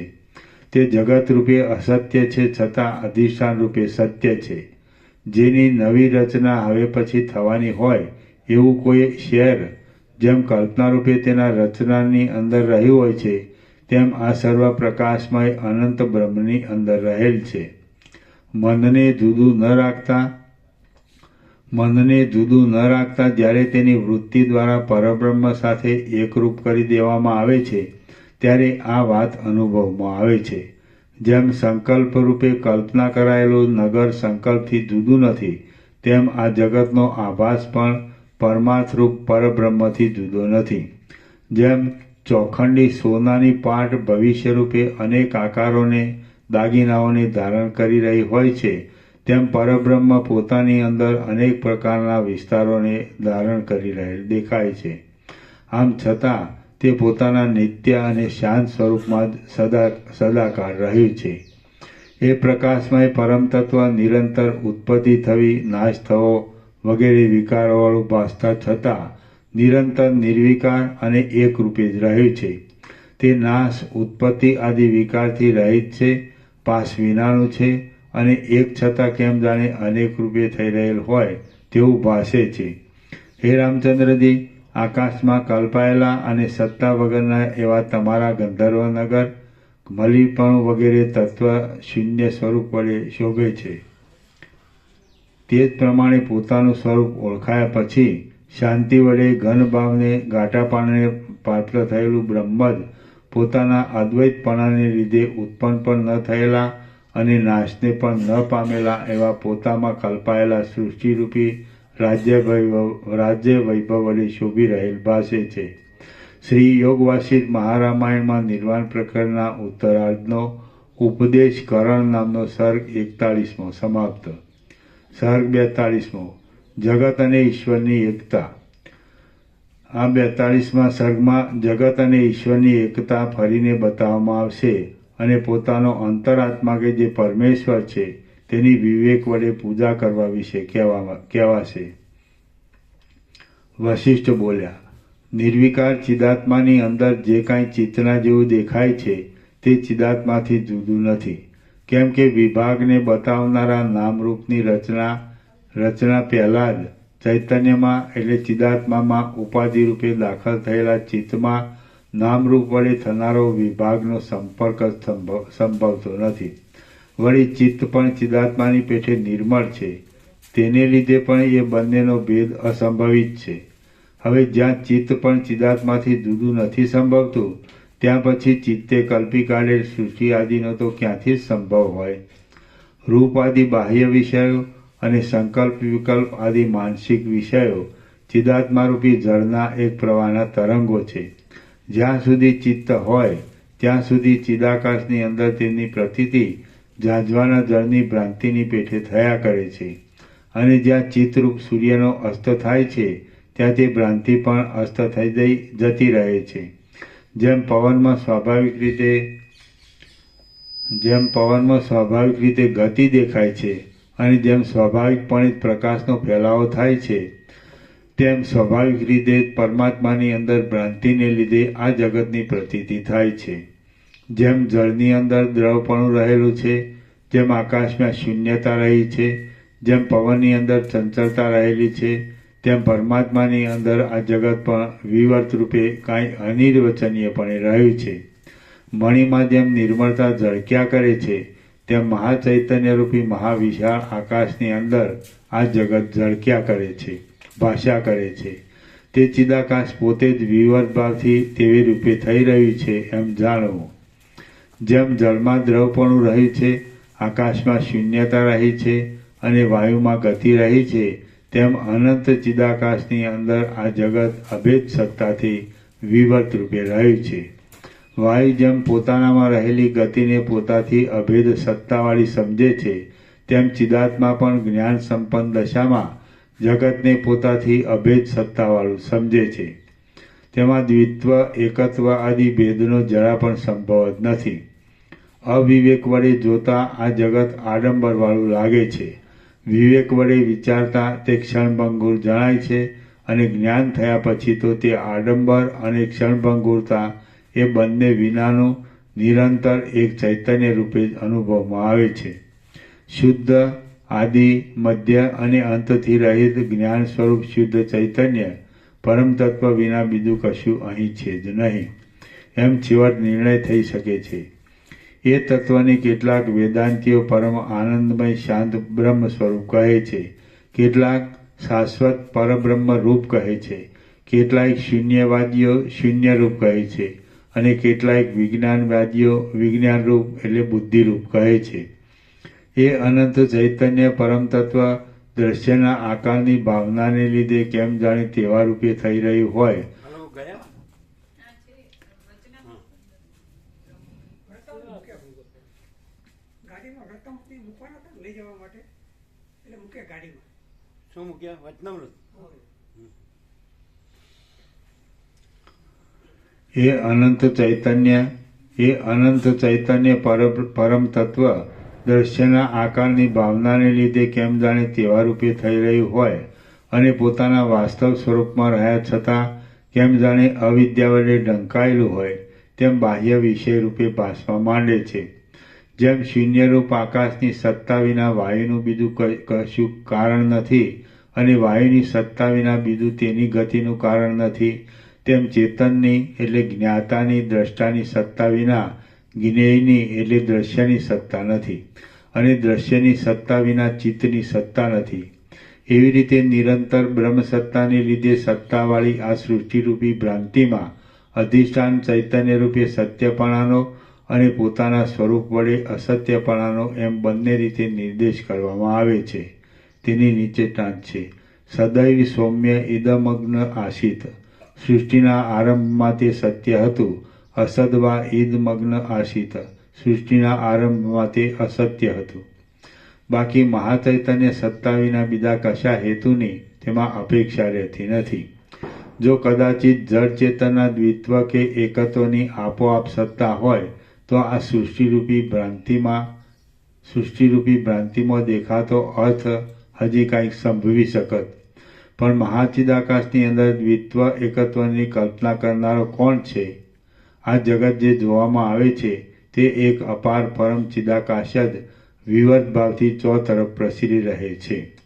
જેમ પવનનું અને તેની અંદર રહેલી ચલન શક્તિનું દ્વિત્વ જુદાપણું કહેવા માત્ર છે, બાકી વસ્તુતઃ નથી, તેમ જગત અને જગદીશ્વર એ બંનેનું દ્વિત્વ કહેવા માત્ર છે, બાકી વસ્તુતઃ તે જુદાપણું મિથ્યા હોવાથી છે જ નહીં. કેટલું બાકી છે આમાં? હા બસ તો જવાનું છે ને? હા તો ટાઈમ થઈ ગયો. ના એટલેથી જ આ જગત જે જોવામાં એટલેથી જ બાકી રાખીએ. શું? આ ચાલુ થાય છે ને વિષય એટલેથી જ બાકી રાખીએ. હા. ઓમ ઓમ ઓમ. કરેલું છે. પ્રસાદ આપી દો.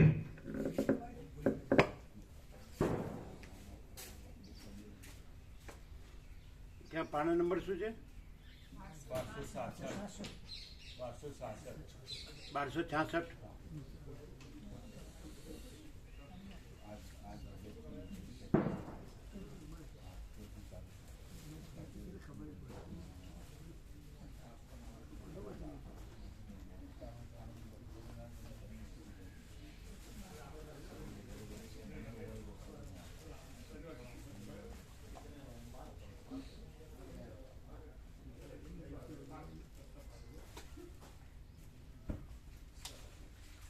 આમાં કેટલા પાના બાકી રહ્યા આ સર્કમાં? અઢી પાના બાકી. આ સર્કનું ટાઇટલ શું છે?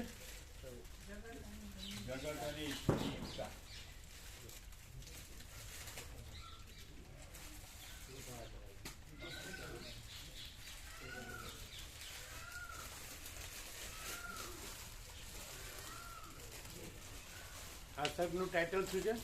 જગત અને ઈશ્વરની એકતા. જગત અને જગત અને ઈશ્વર. ઈશ્વર, જગત અને ઈશ્વરની એકતા. બરાબર.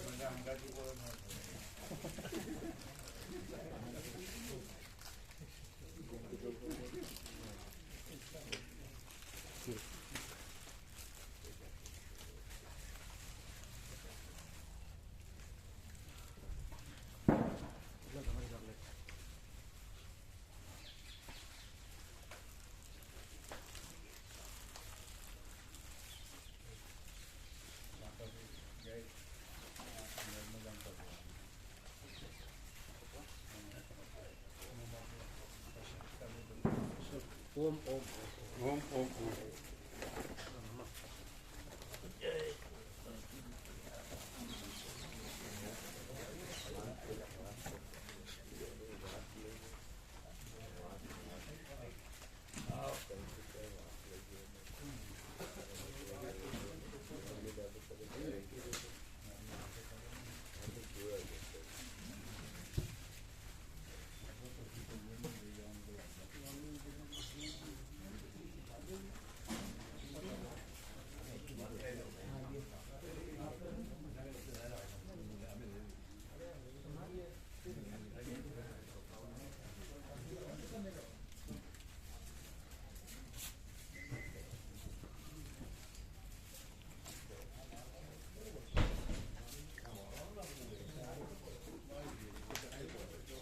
કેતન કેતન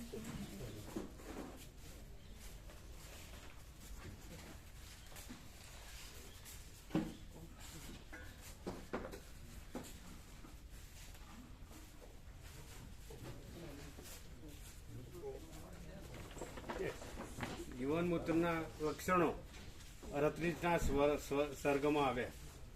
જીવનમુક્તના લક્ષણો બધા, અને આપના માટે જ લખ્યો હોય એવું લાગ્યું. વશિષ્ઠે આપના માટે જ લખ્યો હોય એવું લાગ્યું. અને કાલે કેવું હતું? કાલે પેલા ધનજી પ્રભુ અલૌકિક બોલીને ગયા, તમને પૂછવાનું રહી ગયું હતું. કાલે કેવું હતું? અલૌકિક કે છે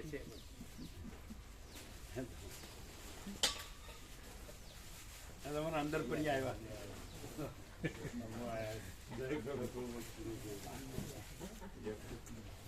કેમ છે? આનંદ મંગળ. ઇન્દ્રપુરા બધા આનંદ મંગળ.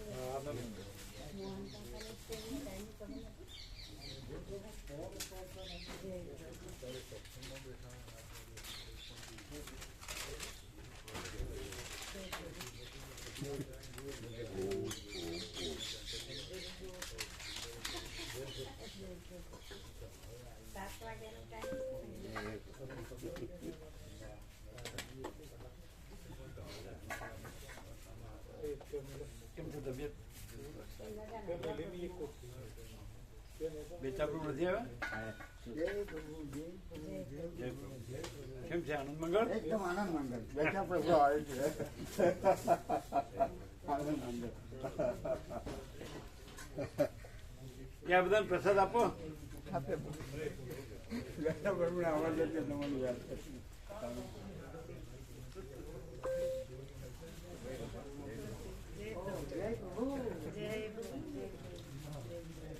અચ્છા એ ઇન્દ્રપુરી. આ મોહન પ્રભુ છે એના બાપુજી મોહન જેઠા એ બથુરાથી ઇન્દ્રપુરા પહેલી વાર લઈ ગયા હતા. મોહન જેઠા. અમે એમને કીધું કે આ મોહન જેઠા એ એમના બાપુજી જેઠા પ્રભુ સૌથી પહેલા બથુરાથી સ્વામીજીને ઇન્દ્રપુરા લઈ ગયા હતા. આ નહીં હોય એના બાપુ. બાબુજી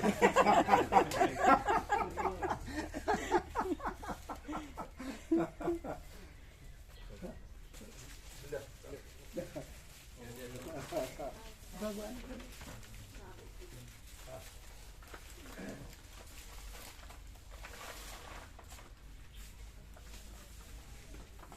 કેમ છે મટી ગયું?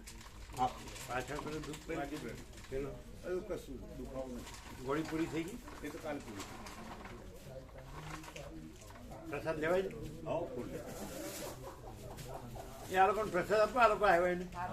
પેલો બધા અંદર આવો.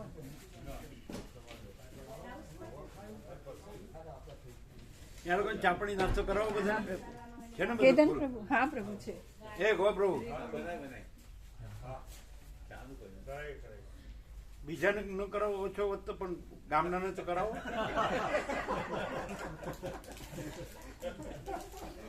ના ના હું સ્પેશિયલ સેવા તો આપું છું. હે? સ્પેશિયલ સેવા આપું છું. શું આપે છે? સ્પેશિયલ સેવા આપું છું. જો સ્પેશિયલ સેવા. બરફ પડ્યો છે? બરફ પડ્યો છે?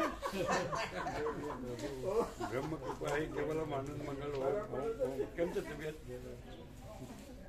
કાલે માધા વિસા આવ્યા હતા. કાલે માધા વિસા આવ્યા હતા ઈશ્વરપુરાથી.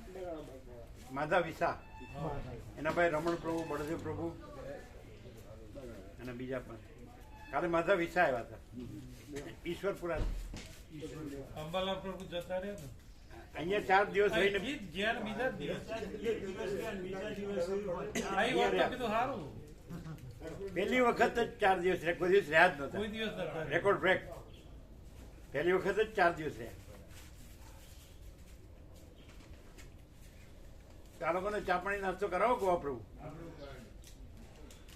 એમણે પહેલેથી કહી દીધું આ રમેશ પ્રભુ કે અમને हमारे बड़े स्पेशल सेवा हाल है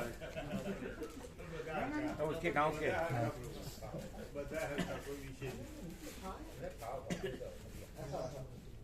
ए फूल आप जो एला क्या पड़ी नाश्तो फूल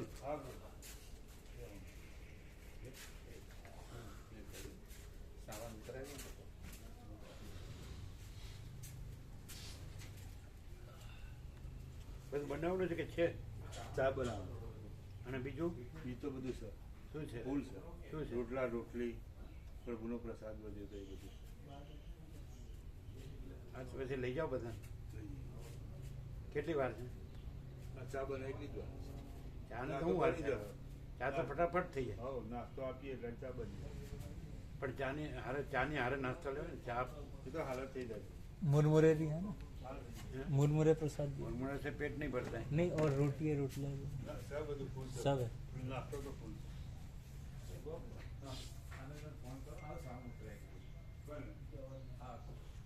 બોલાવી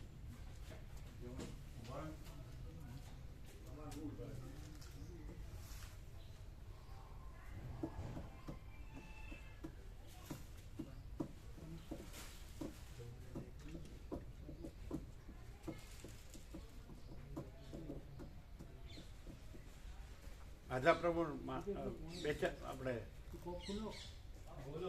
માધા વિસા એમને ઘેરથી માડી દેતી રાત્રે એટલે સારી અમે ગયા હતા ત્યારે સારી તબિયત હતી એને કઈ તકલીફ નથી શું સાંજે સુઈ ગયા એટલે શાંતિ કોઈ તકલીફ નહીં એમને 76-77 એવું હશે 75-80 ની વચ્ચે અત્યારની એવરેજ કેટલી છે અત્યારે માણસની અત્યારે આયુષ્યની એવરેજ કે 70 કેટલા 68 65 70 80 આજુબાજુ થઈ ગઈ, થોડી વધી એવું આયુષ્ય આમ થોડું વધ્યું હોય એવું લાગે અમે 70 બી- આ જુઓ કાંઈ 80 ઉપરના નહીં બીક લાગે છે એટલે વધારે દીધું. આ 85 વાળા છે બધા સ્વામીજી પેલા અંબાલાલ પ્રભુ ખરા ને કંડક્ટર અંબાલાલ પ્રભુ એમને જય પ્રભુ કહ્યા છે. કોણ? અંબાલાલ પ્રભુ નહીં કંડક્ટર ઇન્દ્રપુરા પેલા ઊંચા પાતળા ઊંચા પાત્રામાં હકા હતા અંબાલાલ કામરાજ પ્રભુ એમને જય પ્રભુ કહ્યા. અંબાલાલ કયા? અંબાલાલ કામરાજ પ્રભુ કંડક્ટર હતા SD. કંડક્ટર હતા. કંડક્ટર. હા. એ સરળ ભાવિક એ હતા. પહેલા આવતા હતા પણ હવે એમને થોડી તકલીફ થાય છે એમને તકલીફ આપણે થઈ. શિવોરાન તો આવતા. અહીંયા શું થયું? અહીંયા આવેલા. એટલે શું તકલીફ છે? એમને પેલે આ સારણકોઠીની એવી તકલીફ છે. એનું ઓપરેશન થાય છે ને? કરાયું હમણાં કરાયું. તો પછી બરાબર થઈ જાય. તો કાનની તકલીફ. ઓપરેશન બરાબર નથી થયું? હા? ના થઈ ગયું એ થઈ ગયું બસ કોણની તકલીફ છે કાનમાં કંઈક પડદો કાણો પડ્યો. એ તો હોય છે, ઘણાને હોય. હા પણ એ એક કાનથી સંભળાય ને બીજો કાન હોય નથી. એક જ એકમાં જ છે. આપણને એથી સંભળાય. હા સંભળાય તો ઓછું સંભળાય છે કેમ સંભળાય મારે એવું થાય છે, આ કાનની સંભાળ સંભળાય. આમાં સંભળાય છે, આમાં ઓછું સંભળાય, પણ સંભળાય. એટલે પેલા સુશ્રી પ્રભુ ફેન હતો ને ફૂલ ફોકસ કરેલો એટલે થોડું હોલ થઈ ગયું. પંખો ફાસ્ટ પણ સંભળાય.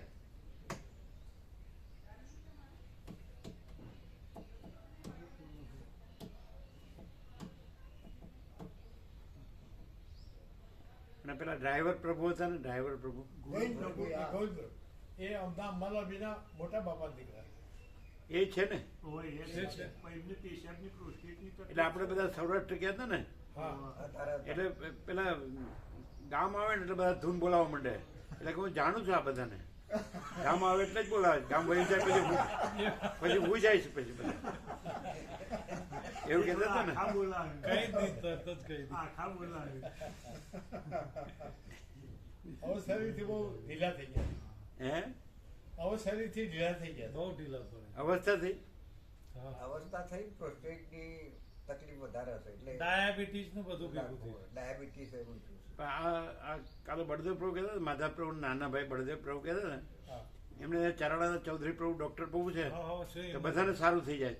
આ એ એ કે બળદેવ પ્રભુ 400 ઉપર હતું તો કે 110 થઈ ગયું. ઓહો એ ડોક્ટર સારા છે, એની પાસે લઈ જવાનું.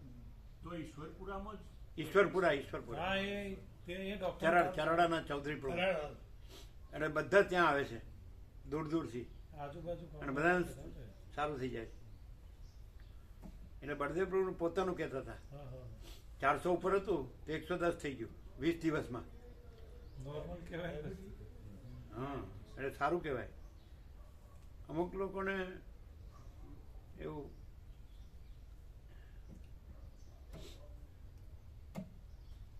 અમુક ડૉક્ટર હોય છે તો એનાથી થતું જ નથી. જૂના ડૉક્ટર હોય તો નથી થતું.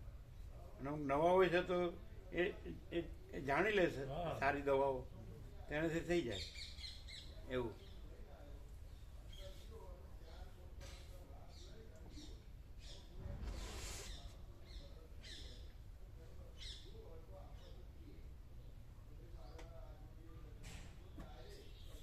ઘણા ગુરુ કથાકાર ઉપદેશકો થયા તો ઘણા માણસો એમની પાસે જાય, હજારો લાખો જાય તો થોડો ઘણો આનંદ, થોડી ઘણી શાંતિ લાગે. બરાબર. જૂના હોય, કોઈ નવા હોય ને તો એકદમ પૂરું એમની પાસે એવું જ્ઞાન આવી ગયું હોય કે તરત આનંદ ને શાંતિ થઈ જાય. એવું શું હોય બોલો મોહન જેઠા? તરત ગમે એવો માણસ હોય ને તો એને આનંદ ને શાંતિ થઈ જાય. પેલા આ ડોક્ટર જેવું short and sweet ever ready. કઈ રીતે? ચિત્ત શુદ્ધિ, ચિત્તની શુદ્ધિ. જો આ તો બધા યોગશાસ્ત્ર ઉપર છે. યોગશાસ્ત્ર નહીં, પ્રેક્ટિકલ. કોઈ શાસ્ત્ર નહીં. જે માણસ એને એ તત્વને પરમ તત્વને ઓળખી લીધું હોય તો એ પોતે એ પરમ તત્વ જે પરમ સત્ય છે, પરમ ચૈતન્ય છે, પરમ પ્રકાશ છે, પરમ આનંદ છે, પરમ શાંતિ છે, તે એ પોતામાં એવું પ્રગટાવીને રહે, એટલે પોતે જેવો રહે તો સામેનાને એને જોઈને જ થઈ જાય એવું. એ પોતે પોતામાં એવું પ્રગટાવીને રહે, એને ઓળખીને અનુભવીને એનો સાક્ષાત્કાર કરીને, અને એ જેવું છે જેમ કે આ સૂર્યનારાયણ ભગવાન છે, આ ત્રૈલોક્યને પ્રકાશે છે, એના પોતામાં ભલે ત્રૈલોક્ય નથી, પોતે તો પૂર્ણ પ્રકાશ જ છે, તે જ્યોતિ. તો એ જેમ પોતાને પૂર્ણ પ્રકાશ રૂપે પ્રગટાવે છે તો એને જોઈને જ માણસને એમ કે નહીં પ્રકાશ જ છે એવું થઈ જાય કે નહીં. તેવી રીતે એવી રીતે એ પૂર્ણ પ્રકાશ છે જેને તમે પરમાત્મા કહો છો, તે પૂર્ણ પ્રકાશને જેણે જેવી રીતે સૂર્યનારાયણ ભગવાનને જેણે અનુભવી લીધું એટલે કે નહીં પ્રકાશ જ છે, એવી રીતે જેણે પૂર્ણ પ્રકાશ પરમાત્માને અનુભવી લીધા તો એને પોતામાં પ્રગટાવે તેને જોઈને જ માણસને એમ થઈ જાય ના પૂર્ણ પ્રકાશ પરમાત્મા છે. એને શાસ્ત્ર ગુરુની સાપેક્ષ જાણવું ન પડે, ડાયરેક્ટ એને જોઈને જ થઈ જાય. ખ્યાલ આવે? એટલે દાખલા તરીકે તમે અહીંયા આવ્યો હોય અને અમે મોઢું ચડાવીને બેસીએ તો તમારામાં રિફ્લેક્શન કેવું આવે? અને અમે આમ મસ્તીમાં હોઈએ તો તમારું રિફ્લેક્શન કેવું આવે?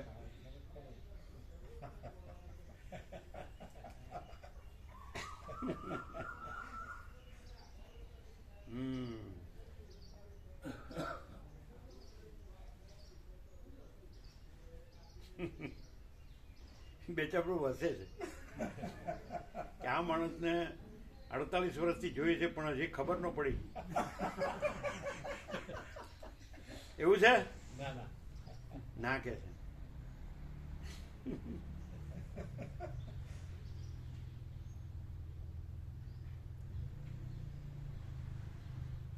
પેલા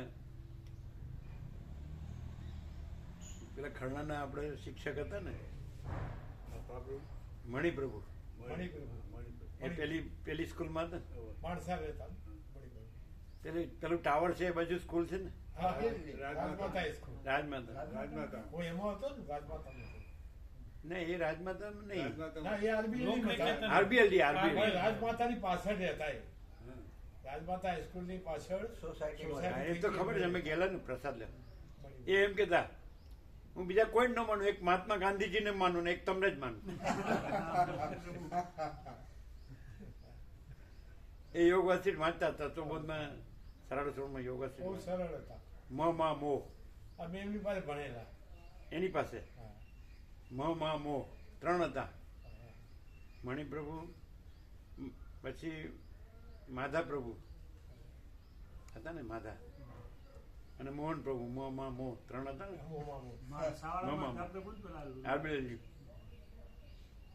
એટલે યોગ વાસિટી વાંચતા વાંચતા અમે કહીએ ને બરાબર વાંચો એટલે બધા ખીજાઈને આમ વાંચે, પછી બોલે આમ પૂર્ણ વિરામ, અલ્પ વિરામ, પછી એકવાર ઉભા રહ્યા એટલે એમ કીધું શું છે તે કે ઉપર મીંડું નીચે હાથ રોડ. અમે કીધું અર્ધ વિરામ. હું ભણો તમે ભણાવો.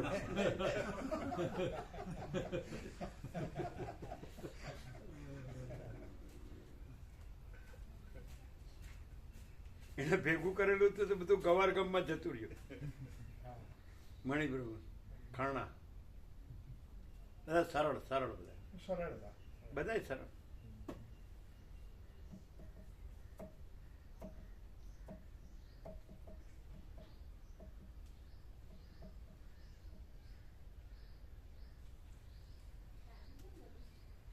માધા પ્રભુ તો દરબાર હતા ને, માધા પ્રભુ દરબાર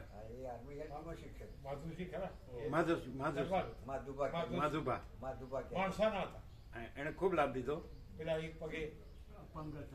એટલે આપણે રામધૂનમાં નાચતા ને એટલે એણે શું કર્યું કે માણસા દરબારને બોલાવ્યા એટલે અમે ઉભા જ ન થયા. અમે કીધું આવું એવા કોઈને માટે અમે નથી નાચતા, અમે તો ભગવાનને માટે નાચીએ. માધુસિંહ આમ આમ તાળી પાડે આમ આમ કે એટલે એમ કે હમણાં સ્વામીજી ઊભા થશે ને નાચશે, પણ ઊભા જ ન થયા. પછી દરબાર વયા ગયા. પેલા એમનો મહેલ હોય ને એમાં રહેતા હોય ને. બહુ પણ એ સરળ છે હો, વનરાજસિંહ એ સરળ સરળ હતા એટલે આવીને બેસી ગયા ખુરશીમાં. એમનામાં થોડુંક દરબાર પણ એમના દીકરોમાં જે છે એવું નતું. એ તો દરેક માણસ અલગ અલગ હોય ને, સ્વભાવ અલગ સરળ સ્વભાવ. દરેકનો જીવ તો સરખો જ છે, દરેક પ્રકૃતિ અલગ અલગ હોય, બાકી બધાનો જીવ તો સરખો જ છે ને, બધાના જન્મ મરણ સુખ દુઃખ સરખા જ છે.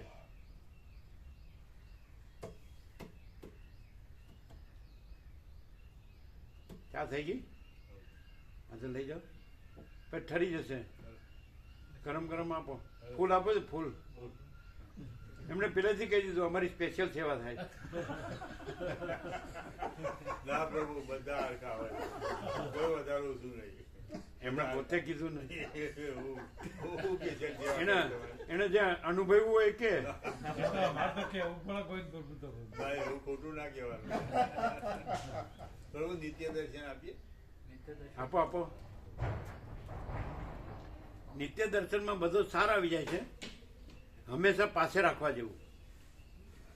એટલે બીજું કંઈ જોવા વિચારવાનું જ નહીં, કાંઈ કરવાનું આવવા જવાનું કાંઈ કરવાનું પણ નહીં, ખાલી એને જોઈ લેવાનું બસ. ઓછી કે રાખો એવું નિત્ય દર્શન એટલે બધો નિચોડ નિષ્કર્ષ એબ્સ્ટ્રેક્ટ રાખો. એટલે ટુ ફોલ્ડ છે આમ.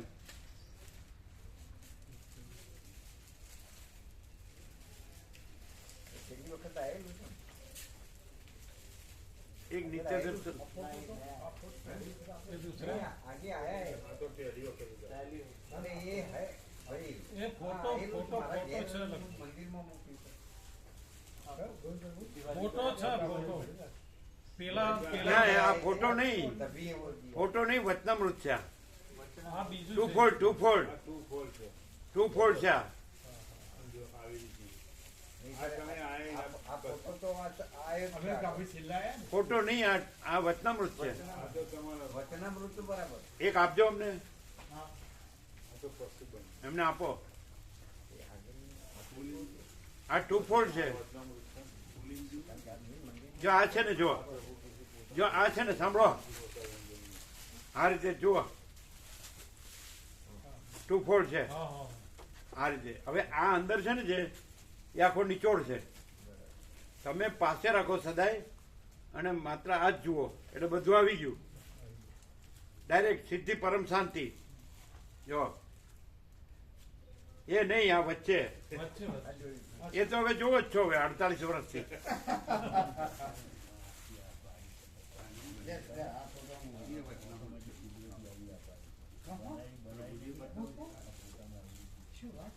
નાસ્તો તૈયાર થઈ ગયો. હા, નાસ્તો તૈયાર થયો. મોબાઈલમાં આ છે ને એ બધાનો સાર છે, સાર. આ બધાનો સાર છે. આ છે ને પાસે જ રાખવાનું અને કાંઈ પણ થાય ને ત્યારે આ જોઈ લેવાનું બસ, બીજું કાંઈ કરવાનું નહીં. બધાનો સાર. કાંઈ પણ થાય ને એટલે આ જોઈ લેવાનું, બીજું કાંઈ કરવાનું નહીં. એકદમ શાંતિથી, ધ્યાનથી, ધ્યાનથી ને શાંતિથી. હસ્તાક્ષર છે આ, હસ્તાક્ષર છે.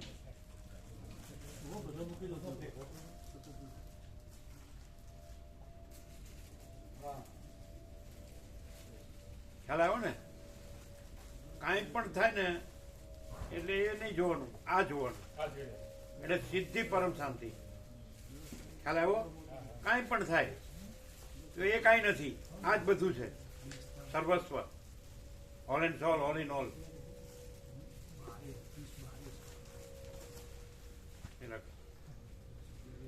આ પાસે રાખવા જેવું હંમેશા, ઓછી કે રાખવા જેવું, જ્યાં જઈએ ત્યાં સાથે રાખવા જેવું. આટલું જ. આ બધો નિચોડ છે, સમજે? આ આખું જે તમને આખું અનંત જે દેખાય છે ને, એને નીચોવીએ ને તો એનો જે રસ છે ને એ આ છે. ખ્યાલ આવે? આખું અનંત સંપૂર્ણ અસ્તિત્વ છે ને, એને નીચોવીએ ને તો એનો રસ આ છે. જેવી રીતે અત્યારે આ આખા જગતનો આત્મા સૂર્યનારાયણ ભગવાન છે, સમજાય કે નહીં? આખા જગતનો આત્મા સૂર્યનારાયણ ભગવાન છે ને, પ્રકાશ, સૂર્યપ્રકાશ. તેવી રીતે આ આખું છે જે અનંત, આકાશથી પૃથ્વી, એ બધાનો સાર છે, અનંત અસ્તિત્વનો સાર. આમાં બધું આવી જાય. અને પાસે રાખવાનું, શાંતિથી ધ્યાનથી જોવાનું, એક ચિત્ત, શાંતિથી ધ્યાનથી, એટલે પરમ શાંતિ, સિદ્ધિ, સીધું જો હૈ સો હૈ, એવું છે. નિચોડ. તો તમારા બીજા બધા રમેશ પ્રભુ ક્યાં ગયા? બધા ચાર રમેશ પ્રભુ આવતા હતા. નિકોરા 4 રમેશ આવતા હતા. એ ક્યાં ગયા બધા? અલગ અલગ થઈ ગયા. અલગ અલગ. એક ભાઈ કલોલ છે ને એક ભાઈ પેલા મહોત પ્રભુના રમેશ પ્રભુની તબિયત કેમ છે? સારી છે. હમણાં ગયા હતા અમે બહાર નહીં નીકળતા, આંખમાં ઓછું દેખાય એમ. આમ સીધું વિઝન થોડું આવે, સાઈડમાં નહીં આવતું. અને આમ બધું સમજે, જાણે, બધું ઓળખે બધાને. હા, વાત ક્યારેક આમ ચૂકી જવાય એવું થાય. વાત કરે બધું. હા, કમ્પ્લીટ. એટલે પ્રસાદ લેવાય, વિશ્રામ થાય. બધું નીચે આવે. પાછા પેલા ગાયો બેસો છે તો એને થોડું પેલું છાણ ને બધું આગોપાસ કરે, બધું કરે.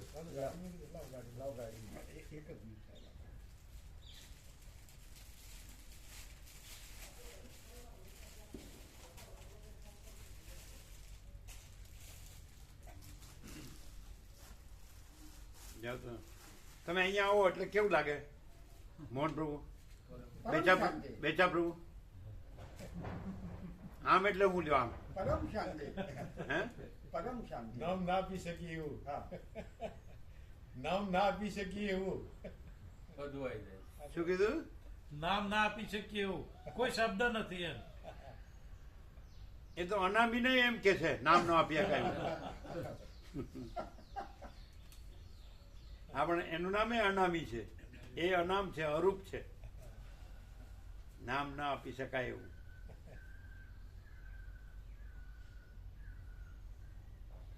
તો નરસૈયાએ નામ આપ્યું, અખિલ બ્રહ્માંડમાં એકત્વ શ્રી હરિ.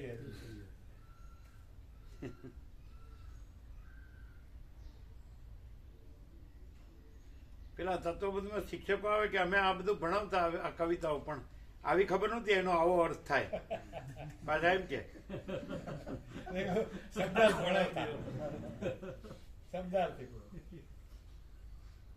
આ પ્રકાશ, અનંત ચૈતન્ય પ્રકાશ, અનંત ચૈતન્ય શાંતિ.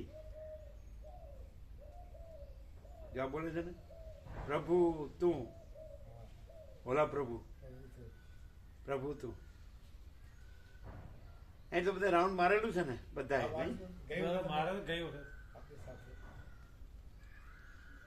એ ખેતરો ને વૃક્ષો, એકાંત ને શાંતિ, અને કોમર્શિયલ કશું નહીં, હું મારું કશું નહીં, ભેદાભેદ કશું નહીં, લેવા દેવા કશું નહીં, પરમ શાંતિ, સહજ.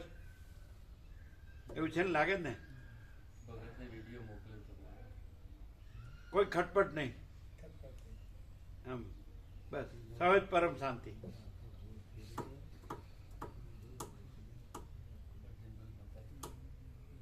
તમે બપોર સુધી રહેવાના? ભોજન પ્રસાદ લેવાના? બપોરે નીકળીશું. ભોજન પ્રસાદ લેવાના ને? લઈને જ નીકળ્યું. બરાબર. તો તમે લોકો ચા પાણી નાસ્તો કરી અને આ પૂર્ણ બ્રહ્મ મિલિટરી કેમ્પ છે ત્યાં અમારે 1 કલાકનું વોકિંગ છે. કારણ કે અમે સવારના 7 થી બેઠા છીએ. બરાબર ને? એટલે એક વોકિંગ અહીંયા લખ્યું છે બધું, જોયું છે ને? આ રહ્યું આ બોર્ડ. હા, તમે ચા પછી નાસ્તો લે, પછી ત્યાં બેસો, વિશ્રામ કરો, આનંદ કરો. બરાબર.